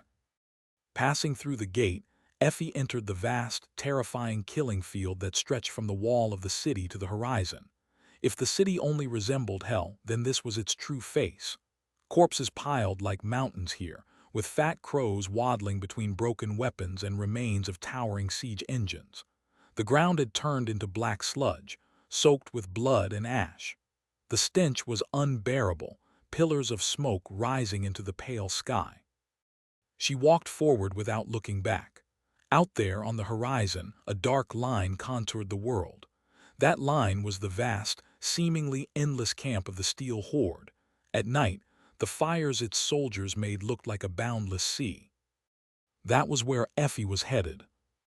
Today, after a long and bitter siege, she was going to admit defeat and surrender the city to the King of Kings. Chapter 30, 122 Field of Dishonor. It took Effie a while to cross the killing field. Behind her, the gates of the city stayed open, as if inviting the conquerors to come and claim their prize. The soldiers of the Steel Horde, of course, noticed the unusual movement. They saw a lone figure walking across the black expanse of blood-soaked mud, as well. By the time Effie reached the encampment of the conquering army, there was already a welcoming committee waiting for her. Hiding her emotions behind a composed expression, she looked around. The Steel Horde was doing much better than the defenders of the city, who looked like walking corpses by now. However, its warriors didn't look too good either. It did not matter how numerous they were or how fearsome the power of the conquering horde was. These people had been stuck here, below the walls of the once peaceful city, for almost 2 years now. The casualties they had suffered were far greater than the losses among its defenders, a truly terrifying amount, to the point that it was impossible to count how many had died. And so, they had learned terror. Even with Azarax instilling them with confidence, their eventual victory assured, the warriors of the Steel Plague could not help but feel a deep and penetrating fear when looking at the distant walls of the city. The casualties were not their only problem either. The empire of Azarax the Mighty was vast and powerful, but it was also young and vulnerable. His endless conquest left him with no time to consolidate his rulership and properly integrate the conquered lands, establishing a shared foundation of culture, laws, and economic interests that held empires together. So the longer his conquest stalled, and the longer he failed to deliver new spoils to feed his empire, the more internal tension there was. 2 fruitless years spent under the walls of a single, weak city-state. Various regions of the Steel Empire were already sliding into turmoil and unrest. His generals, meanwhile, were growing uneasy about the fate of their families and noble houses back home. As a result, not only were the soldiers becoming restless, but the supply chains that sustained the great and insatiable horde were also growing strained. It took an unfathomable amount of provisions to feed the endless ocean of soldiers, with an unstable situation in the rear. Satiating their daily needs had long become a problem. The warriors of the Steel Horde were not starving like the defenders of the city, but they weren't unfamiliar with hunger either. That was what Effie saw when she looked at the soldiers who left the encampment to meet her: gaunt faces, worn equipment, haunted looks. The long siege had been cruel to them, too. Those were only the ordinary soldiers, of course. The dread warriors, Azarax's elites, were as hale and full of vigor as ever. Their tables never seemed to lack food, while their weapons and equipment were meticulously maintained. Effie struggled to keep her expression steady as the familiar aura of dread they exerted washed over her. Nothing could compare to the crushing, suffocating presence of the man who stood in front of the soldiers, though, watching her approach with a dark grin. Azarax looked like he always did. Years of bitter battles, countless lives lost, rivers of blood that spilled into the ground, all the hopes he had crushed and all the dreams he had broken. None of it seemed to matter to him. He was still just as confident as ever, just as indomitable as ever, just as amused and full of dark glee as he had always been. Under his dark gaze, Effie walked the last of the distance between them and stopped in front of the King of Kings, looking at him calmly. The dread warriors watched her. The ordinary soldiers of the Steel Horde watched as well, far away on the walls of the city. If Kai had stayed true to his promise, he would not see, at least. No one that mattered would witness her indignity. Ah, what a surprise, if it isn't the priestess of war herself. Welcome to my camp, war maiden. To what do I owe the pleasure? Azarax sounded relaxed, as if he had already known what would happen, as if this outcome was all but inevitable, and the only thing he had not guessed was its timing. Effie inhaled deeply, gathering her courage. It was funny. She had not needed to be brave while walking alone toward the war camp of a murderous sovereign, even knowing that he could easily kill her if he wished. Speaking the words she had prepared to say, however, was as difficult as raising a mountain into the air. She remained silent for a short while, then briefly glanced over her shoulder at the distant city. Finally, Effie was able to speak. You told me once that you would spare the women and the children if I surrendered to you of my own free will. Azarax's smile widened a little. Did I? I don't really remember, but I must have if you are reminding me, priestess. What of it? Effie inhaled once more, forcing the air into her lungs, and lowered her head. Saying the words hurt her more than any physical wound ever had. She grimaced, and then pushed the whole sentence out of her mouth, feeling like each word was a razor that cut her throat and lips. I surrender. Her voice was quiet. Azarax studied her for a while, then laughed. What? I didn't quite hear it. My soldiers did not hear you either. Effie closed her eyes for a moment. Then, raising her head, She looked at Azarax and said in a loud, clear voice, "I surrender, the city surrenders. I ask you to give its citizens 3 days to bury their dead. After that, my soldiers will lay down their arms and allow the Steel Horde, the victorious Steel Horde, to enter the city unopposed." Azarax stared at her for a few moments, his smile slowly turning darker. Eventually, he spoke in an even tone. "I guess the old man is done for then. A pity. I wanted to rip off his head with my own hands, but as long as he dies, that is fine, however." His fearsome, suffocating gaze pierced Effie like a blade. "You don't look like someone who has come to surrender and beg, war maiden." For a moment, Effie's expression turned ugly. Then she exhaled slowly and composed herself. Well, he wasn't wrong. She had come to admit her defeat and surrender herself to the mercy of the victor. It was not a negotiation, she was begging. She was begging him to give the city time to bury the dead, and she was also begging him to keep his promise and spare the women and the children. Pride was not something that beggars could afford. Dignity wasn't a privilege afforded to losers, either. Effie remained motionless for a few moments. Her hands began to tremble again. In the end, she looked down at the wet mud between them and slowly lowered herself to her knees. Her hands sank into the cold mud, and a few moments later, her forehead touched it as well. "I surrender." There she was, kneeling in the mud, having abandoned her pride, her dignity, and all hope.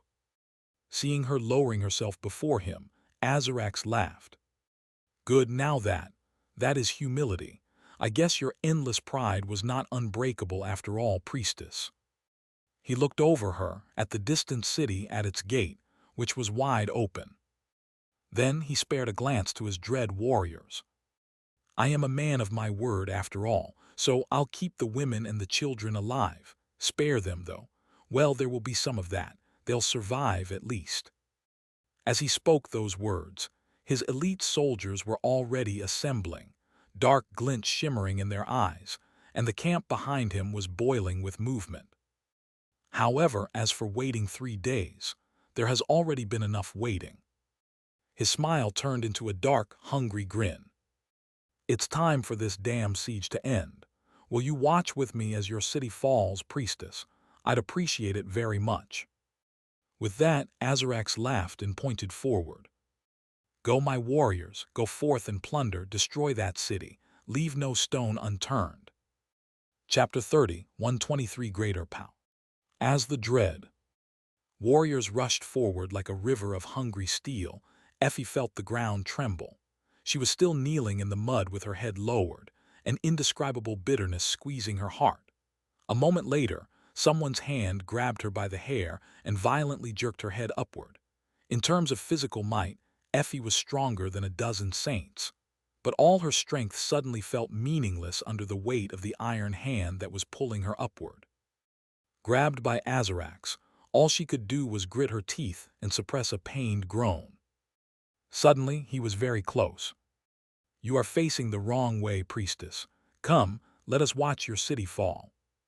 He threw her down as two soldiers grabbed her hands, binding them with enchanted shackles.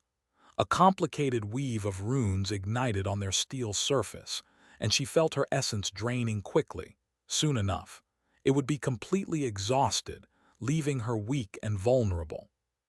Too easy to kill. Only Effie knew that Azarax was not going to kill her, not today at least. As more soldiers arrived, carrying a fur-covered seat for their sovereign, the King of Kings sat down and leaned back with an easy smile. Effie, who was sprawled in the mud at his feet, slowly picked herself up. She looked away, in the direction of the battered city. The dread warriors and other elite legions of the Steel Horde were already halfway to its gates. The ordinary soldiers stayed back, though. "Tell me, priestess, now that you betrayed your god, what should I call you? Then again, perhaps I'll ordain you as the priestess of me. Should I establish a temple of my own?" Azarax was grinning, but his eyes remained cold, peering at her with a dark, murderous hunger. Effie looked down, avoiding his gaze. Betrayed war god, huh? War maidens gave an oath to never surrender without a fight. If Effie were truly one of them, she would have been breaking the covenant with war god by lowering herself in front of Azarax. And that was precisely the reason why Azarax was not going to kill her just yet, because he saw the act of breaking her as proof of being greater than the gods. Far away, the dread warriors were nearing the open city gate. Everything was going according to plan. Effie sighed quietly and raised a hand, trying to wipe the grime off her face. Breaking things is far easier than building them, King Azarax. Building a temple would be no different. She had not spent these 2 years idly. Effie had fought myriad battles against the Steel Horde, true, but she was also learning her enemy patiently.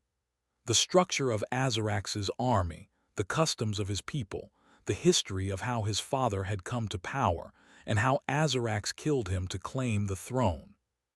And not only the Steel Horde, she had learned about other realms and other domains of this ancient time as well.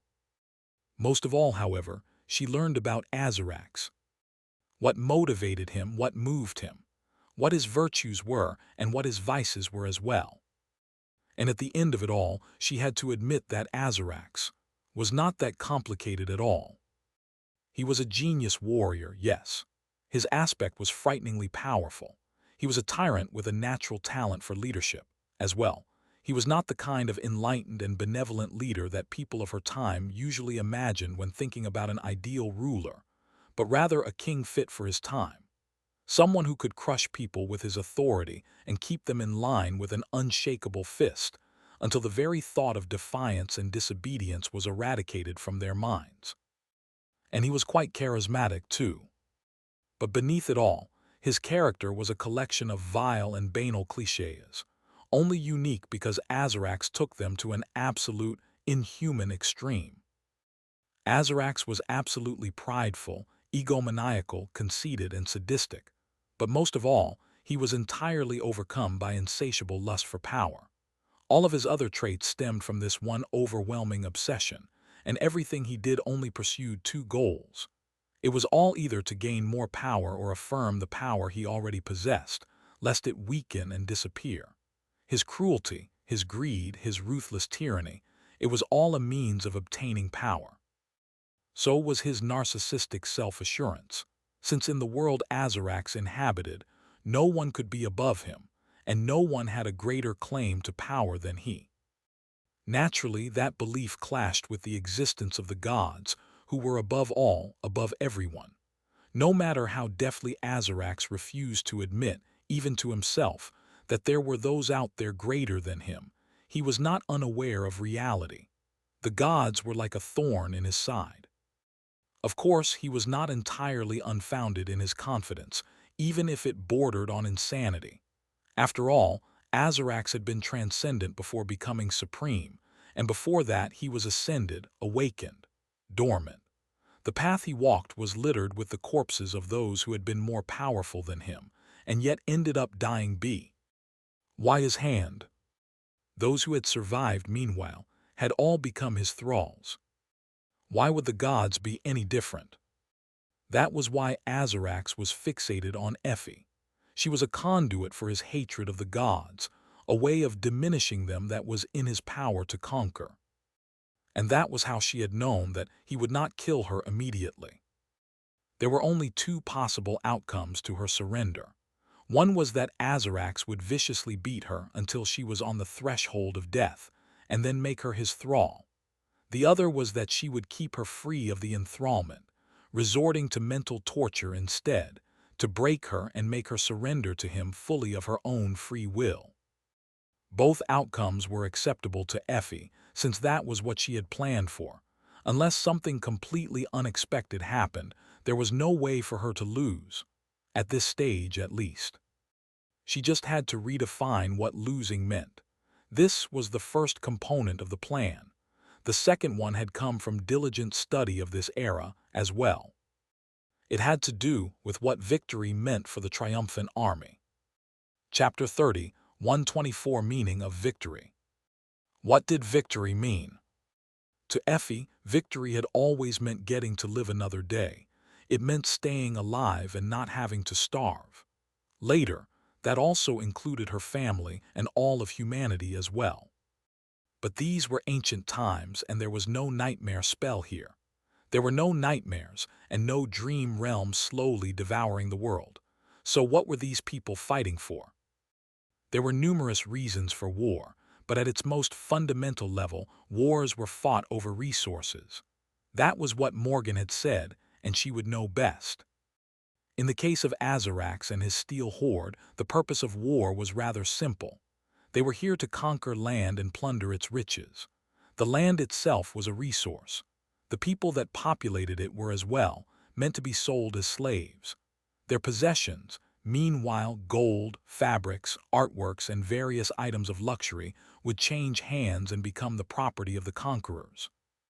That was how militant empires and their most privileged class, the soldiers, thrived. Azarax knew it as well, and he also knew that his empire was only as strong as its army. As the commander of the Steel Horde, he would get the largest share of the spoils, but if he wanted his soldiers to stay content and loyal, he had to share his prize. So for the Steel Horde, victory meant plunder. After an adversary's stronghold fell, the soldiers were given time, usually a few days, to freely take whatever they wanted. These days were often the most harrowing and heartbreaking for the defeated people, and at the end of it, the soldiers of the Steel Horde were satiated and enriched. Even if there was no legal text postulating the rules of plunder, it was a silent law. It was a quiet agreement between Azarax and his soldiers, and he would not break it easily or at all. There was a process to the slaughter, as well. Not all of the soldiers would get to share in the spoils of the war equally. The elite forces, such as the Dread Warriors, would be allowed to enter the fallen city and take their pick first. Sometime later, less prestigious legions would follow, taking whatever was left. And finally, the dregs of the Steel Horde would be sent forward, hoping to find something that their betters had missed. By the end of it all, the city would be utterly ravaged, its population slaughtered, those who survived victimized and enslaved. The larger haul would be presented to Azarax, who would take his share and distribute the rest as rewards to his champions. It was a barbaric, but highly efficient and motivating system. And now, Effie was forced to watch that efficiency at work. How does it feel, watching everything you cherish become dust? Azarax's voice was not malicious or mocking, just curious. He chuckled, then let out a sigh. I am asking because I don't know. His words were ambiguous, making Effie wonder if he meant that he had never been defeated, and therefore never had to experience something like this, or if he meant that he had never cherished anything, and was unfamiliar with the feeling of loss as a result. In any case, he was being too presumptuous. Turning her head, Effie glanced up at the King of Kings for a few seconds. Eventually, she said evenly, I think you have the wrong idea about me. Azarax raised an eyebrow. Do I? She hesitated, then nodded. Have you forgotten how I ended up here? I'm a mercenary. I was paid to defend this city, so I did. The things I cherish are not here. Azarax stared at her for a bit, his smile turning a little sinister. Really? Well, let's put that to the test. In the distance, the Dread Warriors entered the city gate with other elites following. No one stopped them. There was no hail of arrows falling from the imposing wall, no devastation of thousands of awakened abilities unleashed at the same time. In F. Act, there was no movement on the wall at all. That was because the soldiers who had defended it retreated. They had only remained at the gate in the early morning to say farewell to their commander. As soon as Effie left, Kai led them toward the inner keep. Now, the warriors of the Steel Horde were entering the city and spreading through its streets. They rushed past the burned districts, knowing that there was not much plunder there. The areas near the gate had not been affluent to begin with. Their true goal was the districts closer to the castle, and the castle itself. That was where true riches were. That was where the noblest people of the fallen city were supposed to be as well. Noble slaves were far more valuable, naturally. If there was one peculiar thing about their advance, it was that the city was too empty. The soldiers of the Steel Horde knew that starvation, lack of water, and the plague had culled the population direly, but they were still surprised to see just how desolate the city looked. Azarax, however, smiled. His eyes glinted with a vicious glee. If Effie had to guess, she would say that it was because he felt his domain expanding. The Mason was still alive, but he could not resist the will of the King of Kings anymore. So, at Effie's request, he limited his influence to just the castle, surrendering the rest of the city to his foe. Now that the dread warriors were advancing into the city unopposed, Azarax's will was advancing as well. Most of them continued to move toward the castle. Some got distracted after reaching more affluent neighborhoods, breaking into abandoned homes to ransack them. The elites who were not a part of the dread warriors did not hope to get their hands on the treasures of the stone castle, so they did not even aim for it, making their way to the residential districts where the nobility had lived. By then, the last of the soldiers of this first, most elite batch of plunderers had already entered the city. There was an ocean of the Steel Horde fighters inside the wall, moving like ants, all drunk on greed and dark desires. Azarax frowned faintly. "Isn't it too quiet, priestess? I would have expected to hear wails and begging by now." Still sitting in the mud, suffering from the early symptoms of essence exhaustion, Effie let out a sigh. "Yeah, about that." As she glanced ahead, her lips twisted into a faint, dark smile. "You'll hear it soon." At that moment, a deep, reverberating sound resounded above the killing field. Then, the titanic stone gate of the city suddenly moved and closed shut. Chapter 30, 125 Walls of the Trap. As the gate of the city closed behind the elite forces of the Steel Horde, Azarax raised an eyebrow and glanced at Effie with a hint of cold displeasure in his eyes. "Priestess, it seems that you weren't entirely honest with me.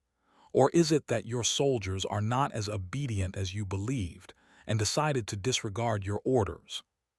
He meant her promise that the defenders of the city would lay down their arms and surrender their lives without a fight. Azarax's tone was deceptively calm but dangerous. However, he did not seem concerned. And why would he be? After all, the greatest obstacle in his path was the walls of the city. Now that his soldiers were inside, the hardest part of the siege was over. Even if the remaining defenders tried to mount a resistance, they would be easily slaughtered by the elites of the Steel Horde. Plus, he was here as well. Even if Azarax had not joined the dread warriors in plundering the city, he could reach them quite rapidly if he wanted to, so even if something unexpected happened, he would have plenty of time to react. Or so he believed. Effie, however, had her own thoughts on the matter. It was all premeditated. She had known that the dread warriors and other elites of the Steel Horde would enter the city first. She had also known that Azarax would not kill her. More than that, she had known that he would not follow his soldiers inside. That was because Azarax would not be able to resist the temptation of staying with Effie as she watched the city fall. He would find a good vantage point and force her to watch, doing his best to break her spirit, reveling in her dishonor. His cruelty, too, had been accounted for. Effie had come up with the general form of the plan. Morgan, their tactician, worked out its every detail, including innumerable branching contingencies to account for unexpected variables and make the plan flexible enough to survive colliding with reality. Sation was the one who had made it all possible, while Kai, Nightwalker, and Jet were meant to play key roles in what was about to happen. Effie smiled faintly, feeling her fear dissipate. She knew very well that she might die here. In fact, her eventual death was highly probable. Before that, she was bound to experience things that would make her wish she was dead. But that was all right as well, because the possibility of her eventual death had been accounted for, too.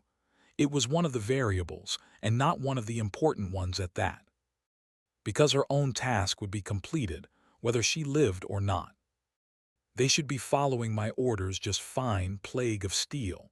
But I have to admit, I might have been a little bit dishonest. I am not the most honest person in the world, you see, let alone in two worlds. Azarax frowned, scrutinizing her with a displeased expression. Then he turned to look at the distant city gate. But it was already too late. Effie and Morgan had known that it would not take Azarax long to reach the city and scale its walls. So, whatever they were going to visit upon the plunderers had to happen rapidly. It had to happen instantly. And now, Effie was going to enjoy the show, even if it could be the last thing she would see in her life. In fact, she had to thank Azarax for choosing such a wonderful vantage point. I hope he appreciates my showmanship as well. Far away, in the city, the dread warriors and numerous of the best soldiers of the Steel Horde were busy ransacking the affluent houses or advancing toward the castle. None of them noticed that the city gate had closed yet, and of course, none of them had learned that the complicated mechanism which moved the titanic slabs of stone was destroyed immediately after the gate shut close. This time forever. The people responsible for activating the mechanism one last time before sabotaging it were volunteers, those without families, slowly dying from the plague. They knew that this would be their last mission, but they also knew that their lives would be used as fuel to cause the Steel Horde great harm. And since everyone in the city had lost friends and loved ones to the horrors of the siege, they were willing to trade their faltering lives for those of Azarax's best. As they completed their mission, Kai was far away, standing on a tall bastion of the inner keep's wall. The stone castle had been built near the sea, so almost all of the city sprawled before him, countless streets, myriad homes, and dark rivers of the Steel Horde warriors spreading through the tangle of streets like poison. There were several people behind him: Morgan, Sation, Nightwalker, and the prince of the city. However, due to the distance, only he could see that the gate had already been closed and that its mechanism had already been destroyed. Kai inhaled deeply and then spoke in a low, emotionless tone. "It's time." Nightwalker sighed and nodded. "That's my cue, then. I will go and prepare the stone castle for battle." As he walked away, the prince looked ahead with a pale face, a storm of emotions raging in his eyes. However, he did not say anything, just clenched his fist, enduring the turmoil silently. Morgan and Sation were matter-of-factly preparing for battle, their expressions as mundane and businesslike as on any other day.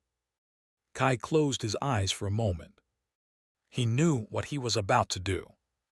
He knew what the price of his actions would be, as well. Just like the prince, his heart was bleeding, even if it was for a different reason. He was worried about Effie, he was frightened for her.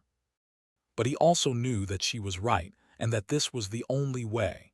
If they were stronger, smarter, or luckier, there might have been a different path to conquering the nightmare, but they weren't. They were weak, and in this cursed world, weakness was a sin. But it was also the fuel that allowed those like them to grow and overcome impossible obstacles. And so Kai opened his eyes. Looking at the dying city sprawled below him, he called upon his aspect and spoke a single word: "Burn!" And responding to his command, the city was swallowed by flames. Chapter 30, 126 Inferno. Effie and her companions had been preparing for this day for a long while. In truth, she realized that the siege could only end in their defeat on the day the great river ran dry, and the Steel Horde entered the city by walking across its riverbed. There had been more battles after that, and while they managed to repel Azarax and his army time after time, cementing the newly built barricades with blood, it was a losing game. So Effie had decided to change the rules. Since then, Sation had been developing a secret weapon, while Morgan had been developing another. To achieve the goal, she conscripted the help of the Mason King and his family, who were not only the rulers of the city, but also knew all there was to know about stonework, mining, construction, and alchemy as well. Additionally, she gathered all the sorcerers left in the city, most of whom were either disciples of the Mason King or descendants of his former students. Their task was both simple and difficult to complete. Under her guidance, they had to develop a highly incendiary concoction that blended alchemy and sorcery, produce great quantities of tea, and hide it in secretly arranged underground caches throughout the city. With Morgan's extensive knowledge of history, warfare, and weapons manufacturing, creating a superior analog of the Greek fire was not a problem. The only problem was to source enough ingredients to produce it in the needed quantity in the harsh realities of a besieged city, with a naval blockade cutting it off from the world. Still, they managed to achieve their goal in the end. They also created a limited supply of an explosive agent meant to serve as the detonator and delivery vehicle for the sorceress Inferno. Now, thousands upon thousands of barrels full of highly flammable, unstable liquid were hidden in the tunnels beneath the city.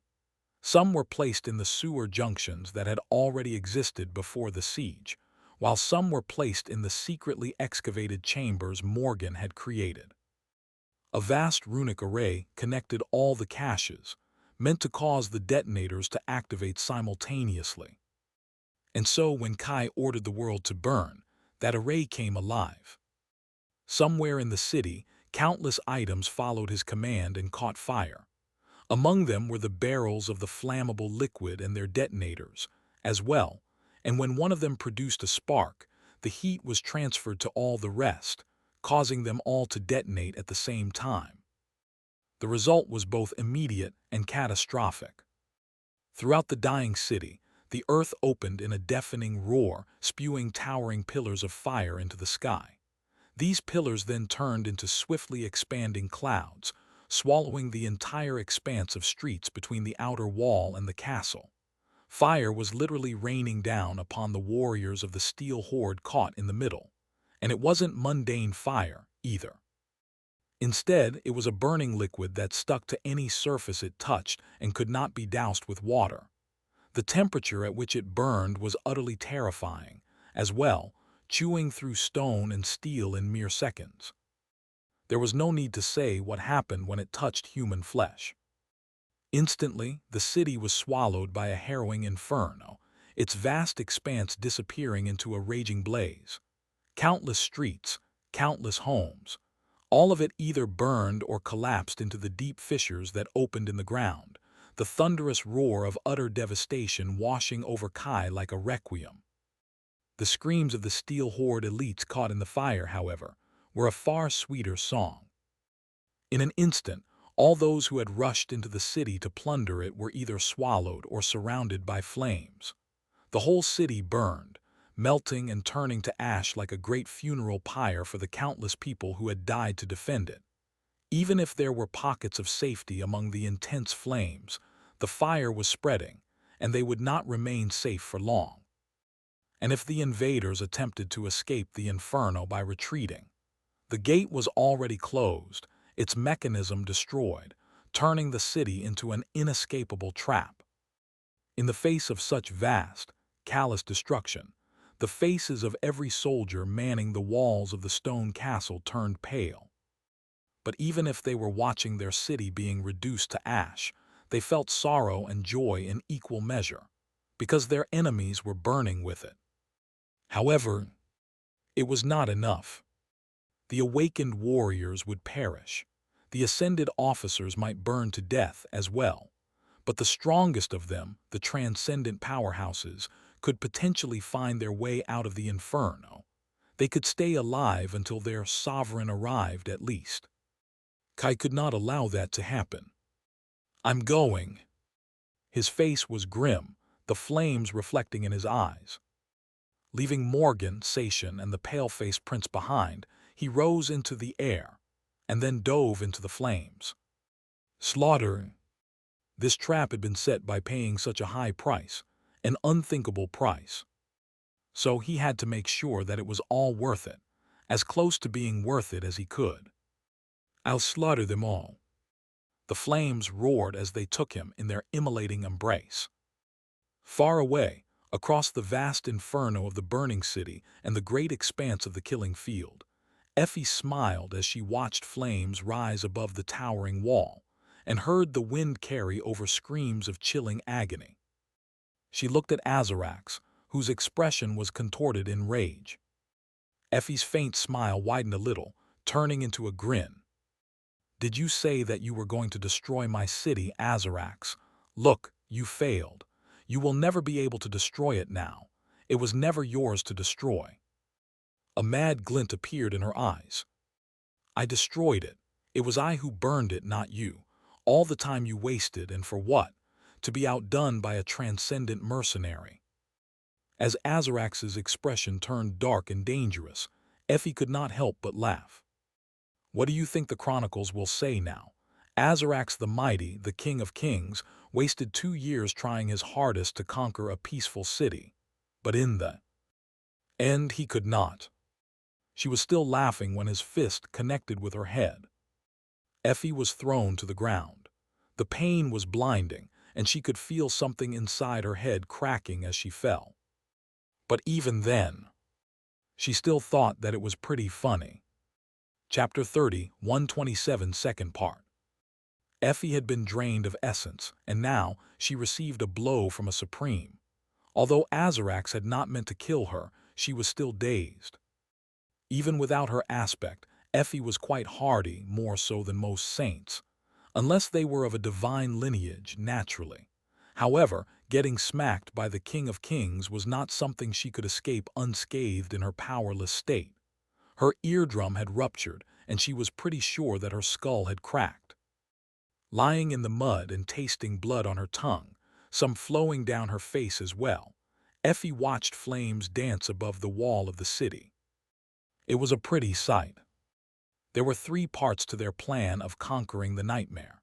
The first one was right in front of her, the most elite warriors of the Steel Horde being burned alive in an inescapable trap. She had sacrificed the city to kill them.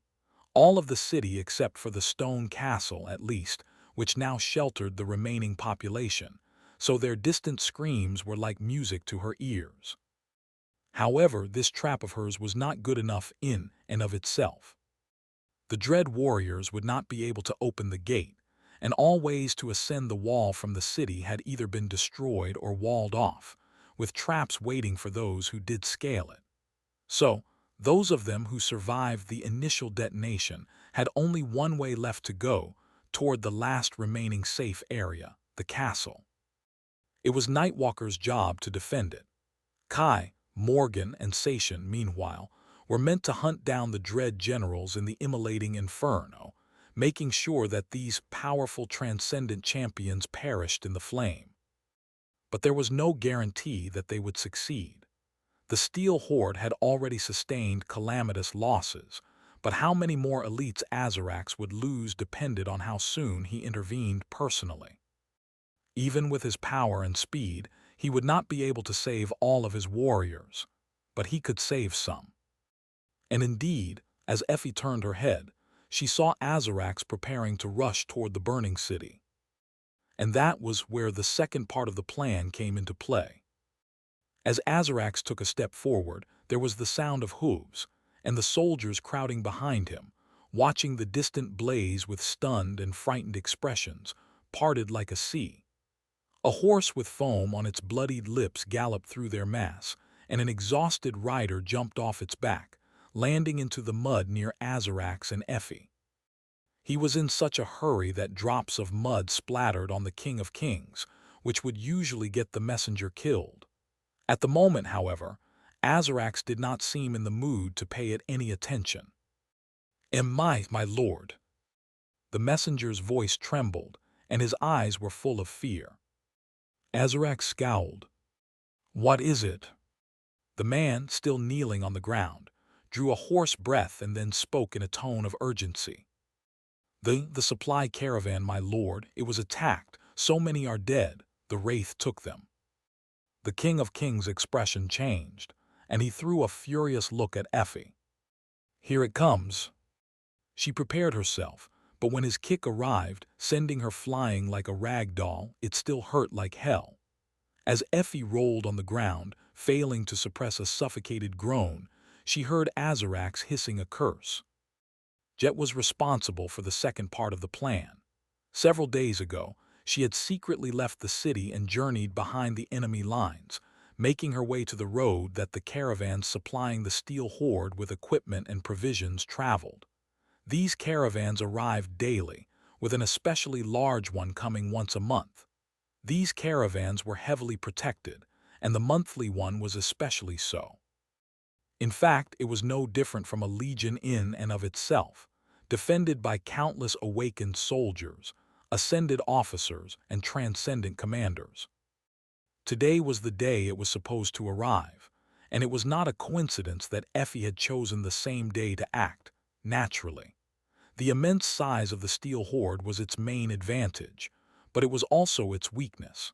It consumed an unfathomable amount of food and demanded a constant influx of weapons, garments, medicine, and other equipment. Usually, a part of that burden would be alleviated by scavenging and plundering the conquered lands. However, ever since the steel horde had gotten stranded under the walls of the Mason City, there were no new conquered lands, only the surrounding areas, which had long turned into a desolate wasteland. So, the great army of the King of Kings relied heavily on the supply caravans, which was why Jet had attacked it at the same time as Effie surrendered herself, facing all its defenders alone. Her task was to eradicate the entire Guard Legion. It was to destroy the supplies. Without them, the steel horde would learn what starvation meant, as well. They would feel the same hunger that the people of the besieged city felt. Even if the next caravan could alleviate their hunger somewhat, the supply situation was already unstable because of the unrest in the neglected empire. These provisions had not appeared out of thin air, either. They were the result of a heavy war tax that the farmers and artisans of the empire paid, often while not having enough to eat themselves. These people had just surrendered their grain and cattle to send off the great caravan. So what would happen if the authorities demanded the same amount of tax to be paid again only weeks later? Nobody knew. So Azarax had a choice now. A choice Effie had graciously given him. He could rush toward the city and save as many of his dread warriors as he could, or rush toward where the supply caravan had been ambushed and save as many provisions as possible. Spitting a mouthful of blood, Effie looked up at Azarax from the ground. The King of Kings looked blurry. She was really not feeling well. Still, she thought she saw his hesitation. Azarax treasured the dread warriors, and especially the dread generals. They were the greatest trophies of his conquest, after all, the prideful warriors who had once defied him, but who were now his obedient thralls. However, he also understood that the dread warriors were merely one legion of his vast army, and without the supplies, his grasp on the entire steel horde might weaken. After all, what was the worth of a warlord who could not even feed his warriors? Azarax could not allow his soldiers to begin asking themselves that question. He refused to, rather. And so, gritting his teeth, he turned his back to the burning city and disappeared, rushing in the direction of the ambushed caravan. Effie was finally able to draw air into her damaged lungs, drawing a hoarse breath. Good, that's for the best. It's up to you now, Kai. Chapter 30, 128 Song of Fire. The dying city that had resembled hell was now in its final death throes, having truly become one. Fire was everywhere, greedily devouring the collapsing buildings. Thick smoke enveloped everything around, plunging the burning streets into an acrid darkness. Most of the city had been built from stone, but the blaze consuming it was not of mundane nature. The liquid fire Morgan had developed with the help of the local sorcerers burned hot enough to melt stone, and it fed on it too. The flames swallowed one building after another, turning the corpses of those who had fallen to the plague into ash. The flames were devouring the living as well. Everywhere in the burning city, the soldiers of the Steel Horde were screaming in harrowing agony, thrashing as their flesh was melting off their bones. Neither steel armor nor awakened powers could protect them, and their tortured, terrified voices fused into a hellish litany. But not all of them were burning, yet. No matter how many barrels of the stone fire Morgan and her subordinates had created, it was not enough to cover every centimeter of the vast city. The fire was spreading, but it was not spreading fast enough. Those who survived the initial explosion had the chance to save themselves still. Some tried to save themselves by launching an assault on the stone castle, which was protected from the blaze both by Morgan's careful arrangements and by the withering will of the mason. The rest tried to flee through the city gate, and once they discovered that it had been sealed shut, turned their gazes to the wall. All paths to the ramparts had been blocked or destroyed in advance, but humans, and especially awakened, were resourceful. They would find a way to scale the city wall, overcome the traps waiting for them, and some, those of them who survived, would ultimately escape.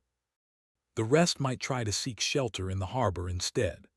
The stone fire burned atop the water, having turned it into a sea of flame, but if one could hold their breath long enough, they might reach salvation after all.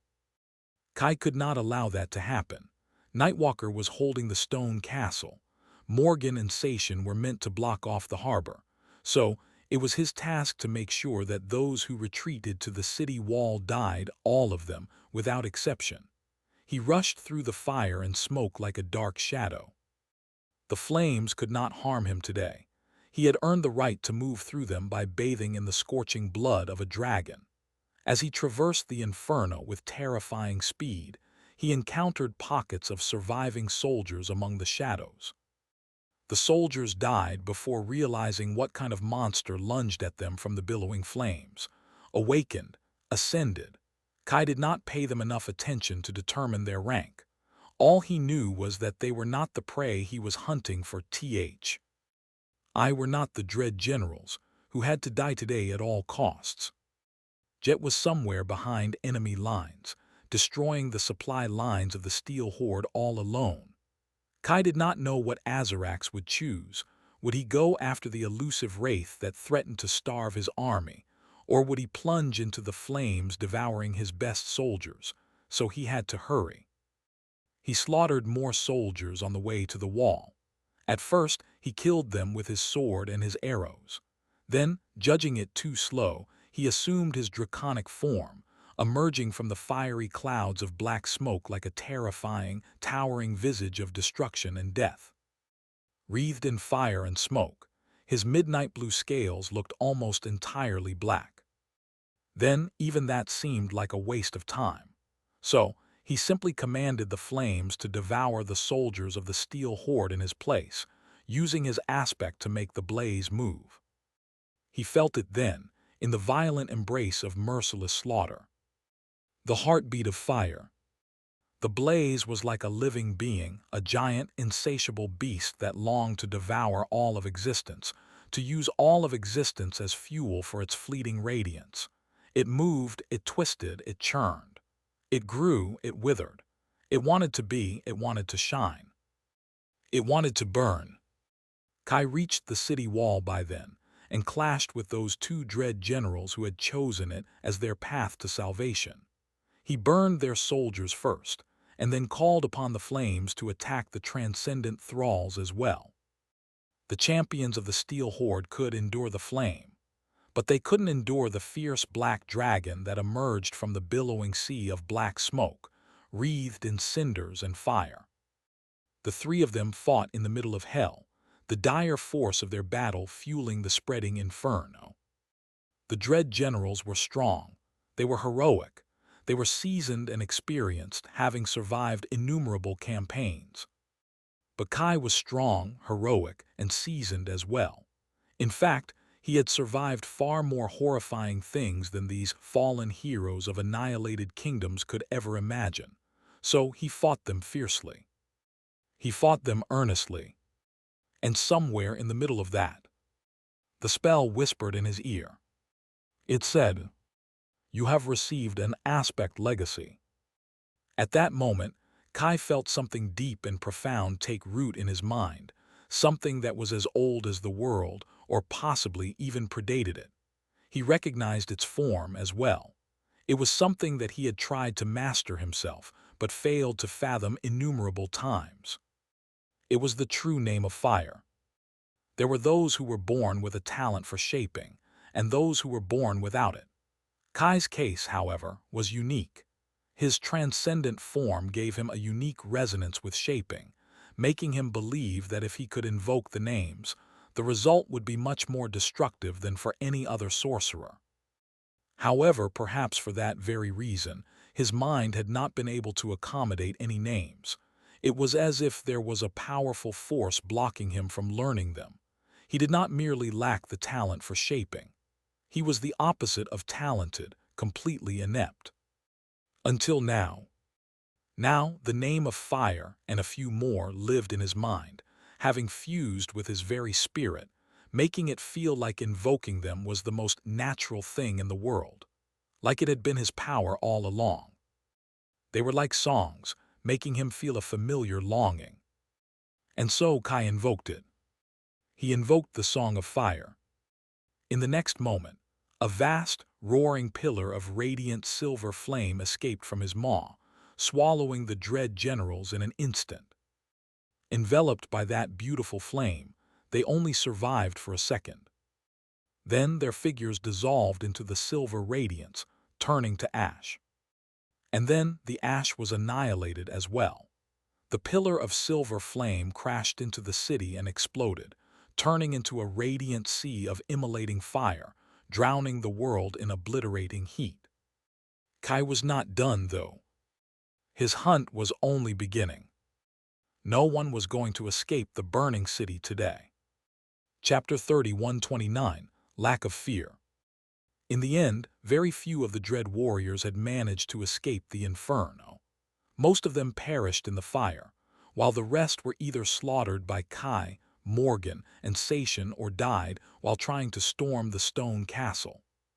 The castle itself, as well as the survivors of the city sheltered behind its walls, remained safe. The dread generals were all gone, slain in the devastating chaos. The city was no more. From the outer wall to the moat of the inner keep, it was now an ashen wasteland. Piles of blackened rubble protruded from the ash like twisted gravestones, and clouds of smoke obscured the sky, making the day as dark as the night. Years of calamitous siege had not managed to destroy the peaceful city of the Mason King, but the actions of Effie and her companions did. It was not that great of a loss, though. After everything was over and done, Kai had a brief conversation with the young prince. The prince told him in a distant tone that the city was its people, not its buildings and walls. The people were still alive. Some of them were. So the city was alive as well. Far away, Azarax had managed to secure the remains of the supply caravan. The army of soldiers tasked with protecting it had been decimated by Jet, their transcendent commanders slaughtered, and most of the provisions were ruined. Only a small portion was still intact. Soul Reaper herself had disappeared before Azarax arrived. He did not know how she knew when to flee. Perhaps the vast swarms of crows circling the camp of the Steel Horde had warned her. She was known to communicate with them from time to time, after all. Overall, it had been a devastating day for the King of Kings and his horde. Needless to say, Azarax was in a foul mood by the time he returned to the vast encampment of the besieging army with the battered remains of the supply caravan. The dread warriors and other elite units of the Steel Horde had been wiped out. Most of his thralls were gone. His soldiers were going to starve for a while, and their morale had been dealt a severe blow. And what had he gained in return? His gaze landed on the beautiful, prideful woman chained to the post of his personal tent, the priestess of War God, the War Maiden. That was his prize. Now that she was covered in mud, bloodied and beaten, she did not look so arrogant anymore. However, he could still see it, there in the depths of her eyes, defiance, an infuriating lack of fear, an absence of submission. The priestess was still unbroken. That sight made Azarax's blood boil. For a moment, he entertained the thought of turning her into a thrall. The idea was certainly alluring. Having a woman like that following his every command, wasn't it a tantalizing prospect? Plus, it would please him a great deal to send her into battle against her former comrades, watch them die by her hand, and see the city she had so desperately defended fall to her own blade. See the war maiden witnessing her comrades die by her hand and her city fall to her blade, most of all. But no, there was no sport in that. Now that Azarax had grown truly powerful, far more powerful than any of the enemies he could allow himself to keep alive, he did not enjoy turning them into thralls that much anymore. The fight was over in an instant, and their resistance was as well. They did not really break, they were simply shattered. This one, though, he wanted to break thoroughly. He wanted to see her submit to him of her own free will. Looking at the priestess, who sat on the lush carpet and stared at him with a lack of emotion, Azarax sighed. What was the point of this stunt, priestess? Leaning down, he grabbed her chin and jerked her head upward. You managed to kill some of my men and destroyed one supply caravan. And for what? Azarax scoffed, then shook his head. The walls of the city have still fallen. The last of your soldiers may have retreated to the old man's castle, but how long can they hold out? Even without the dread warriors, my horde is still vast and unrivaled. Now that my soldiers can enter the city, they will conquer that last stronghold soon. Even before that, your people will probably fall to starvation. They are completely isolated in that castle, after all. Ra letter FF4E, O Grav letter 10331, Ya letter 23F. He smiled darkly. That is if the old man does not crumble entirely before that. So, nothing has changed. All you achieved is buying your people a bit of time and inconveniencing me slightly. And at what cost? It cost you the only shred of mercy I was willing to afford that pathetic city. Foolish priestess, don't blame me for being merciless now.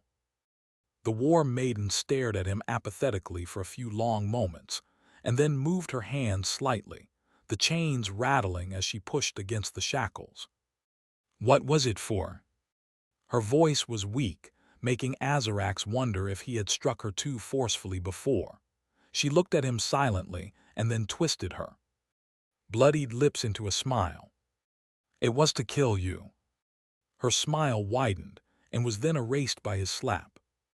The priestess toppled, falling back to the ground. More blood flowed down her face, looking almost black in the dim light of the tent. Azarax exhaled slowly, and then looked at her with displeasure. He remained silent for a while, then shook her head. Well, in that case, you failed.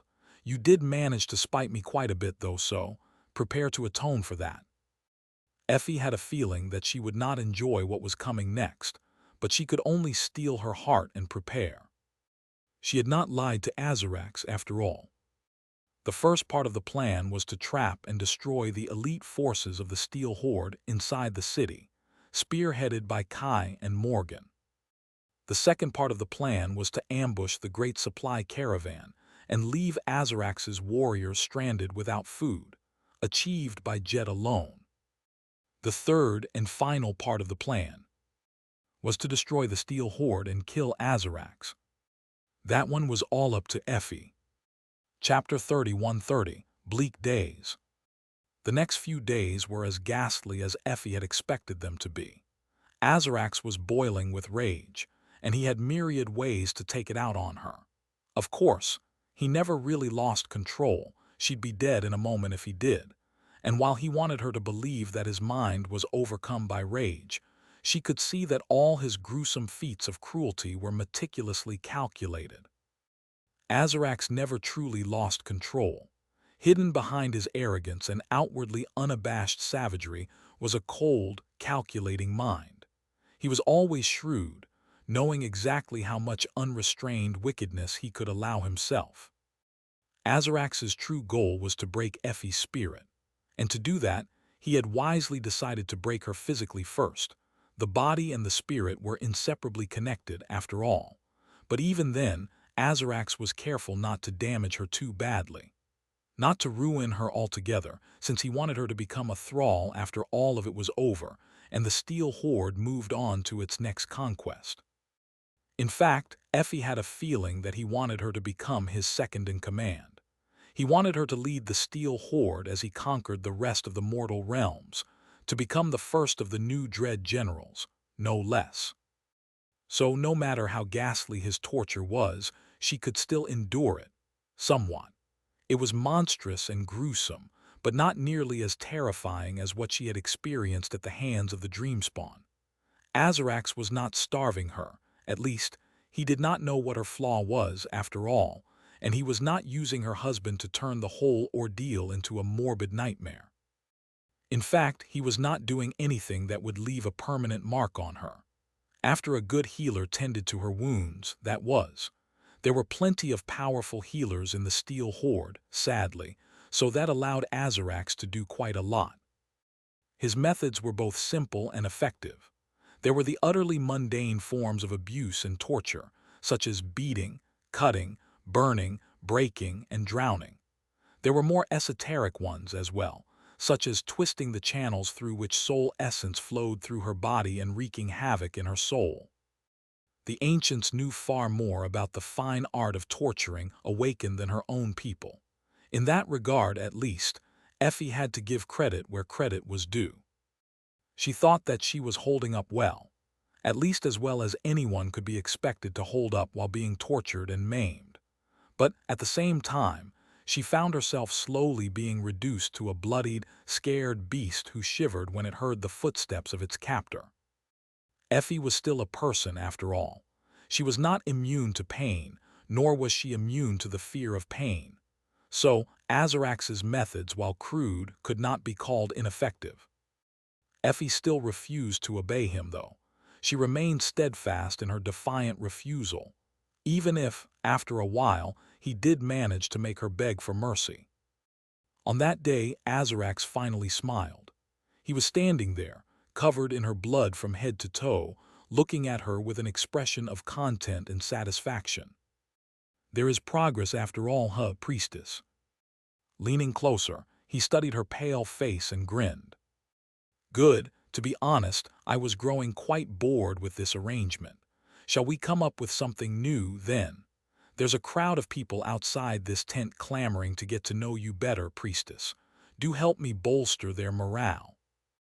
Effie wanted to protest and say that she would actually prefer if he tortured her some more. But even if she didn't want to admit it, these past few days had taught her caution. Fear, even. So she held her tongue.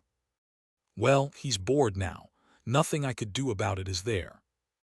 Azarax was a very busy man, after all. He had already dedicated a lot of his time to her, a dubious honor, but an honor nonetheless. So it was no surprise that he wanted to outsource tormenting her to someone else. His soldiers were starting to feel the lack of provisions by now, and the ghastly fates of their comrades were still fresh in their minds. They also knew that Effie was to blame for all their woes, which probably motivated them to tear her apart a great deal. For a moment, Effie thought that Azarax had finally decided to kill her. Dying did not seem like such a bad idea, after everything she had to experience as of late. But no, she still wanted to live. She wanted to live desperately. After all, there were people waiting for her to return. Her husband, her son, she couldn't die so easily, at least for their sake.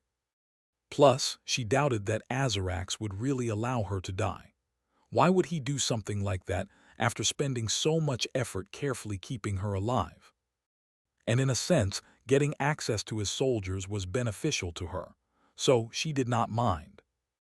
In the end, Effie ended up chained to a post in front of Azarax's tent, this time wearing a collar around her neck. She spent her time sitting in the mud, her back leaning against the post, observing the movements of the soldiers with bleak eyes.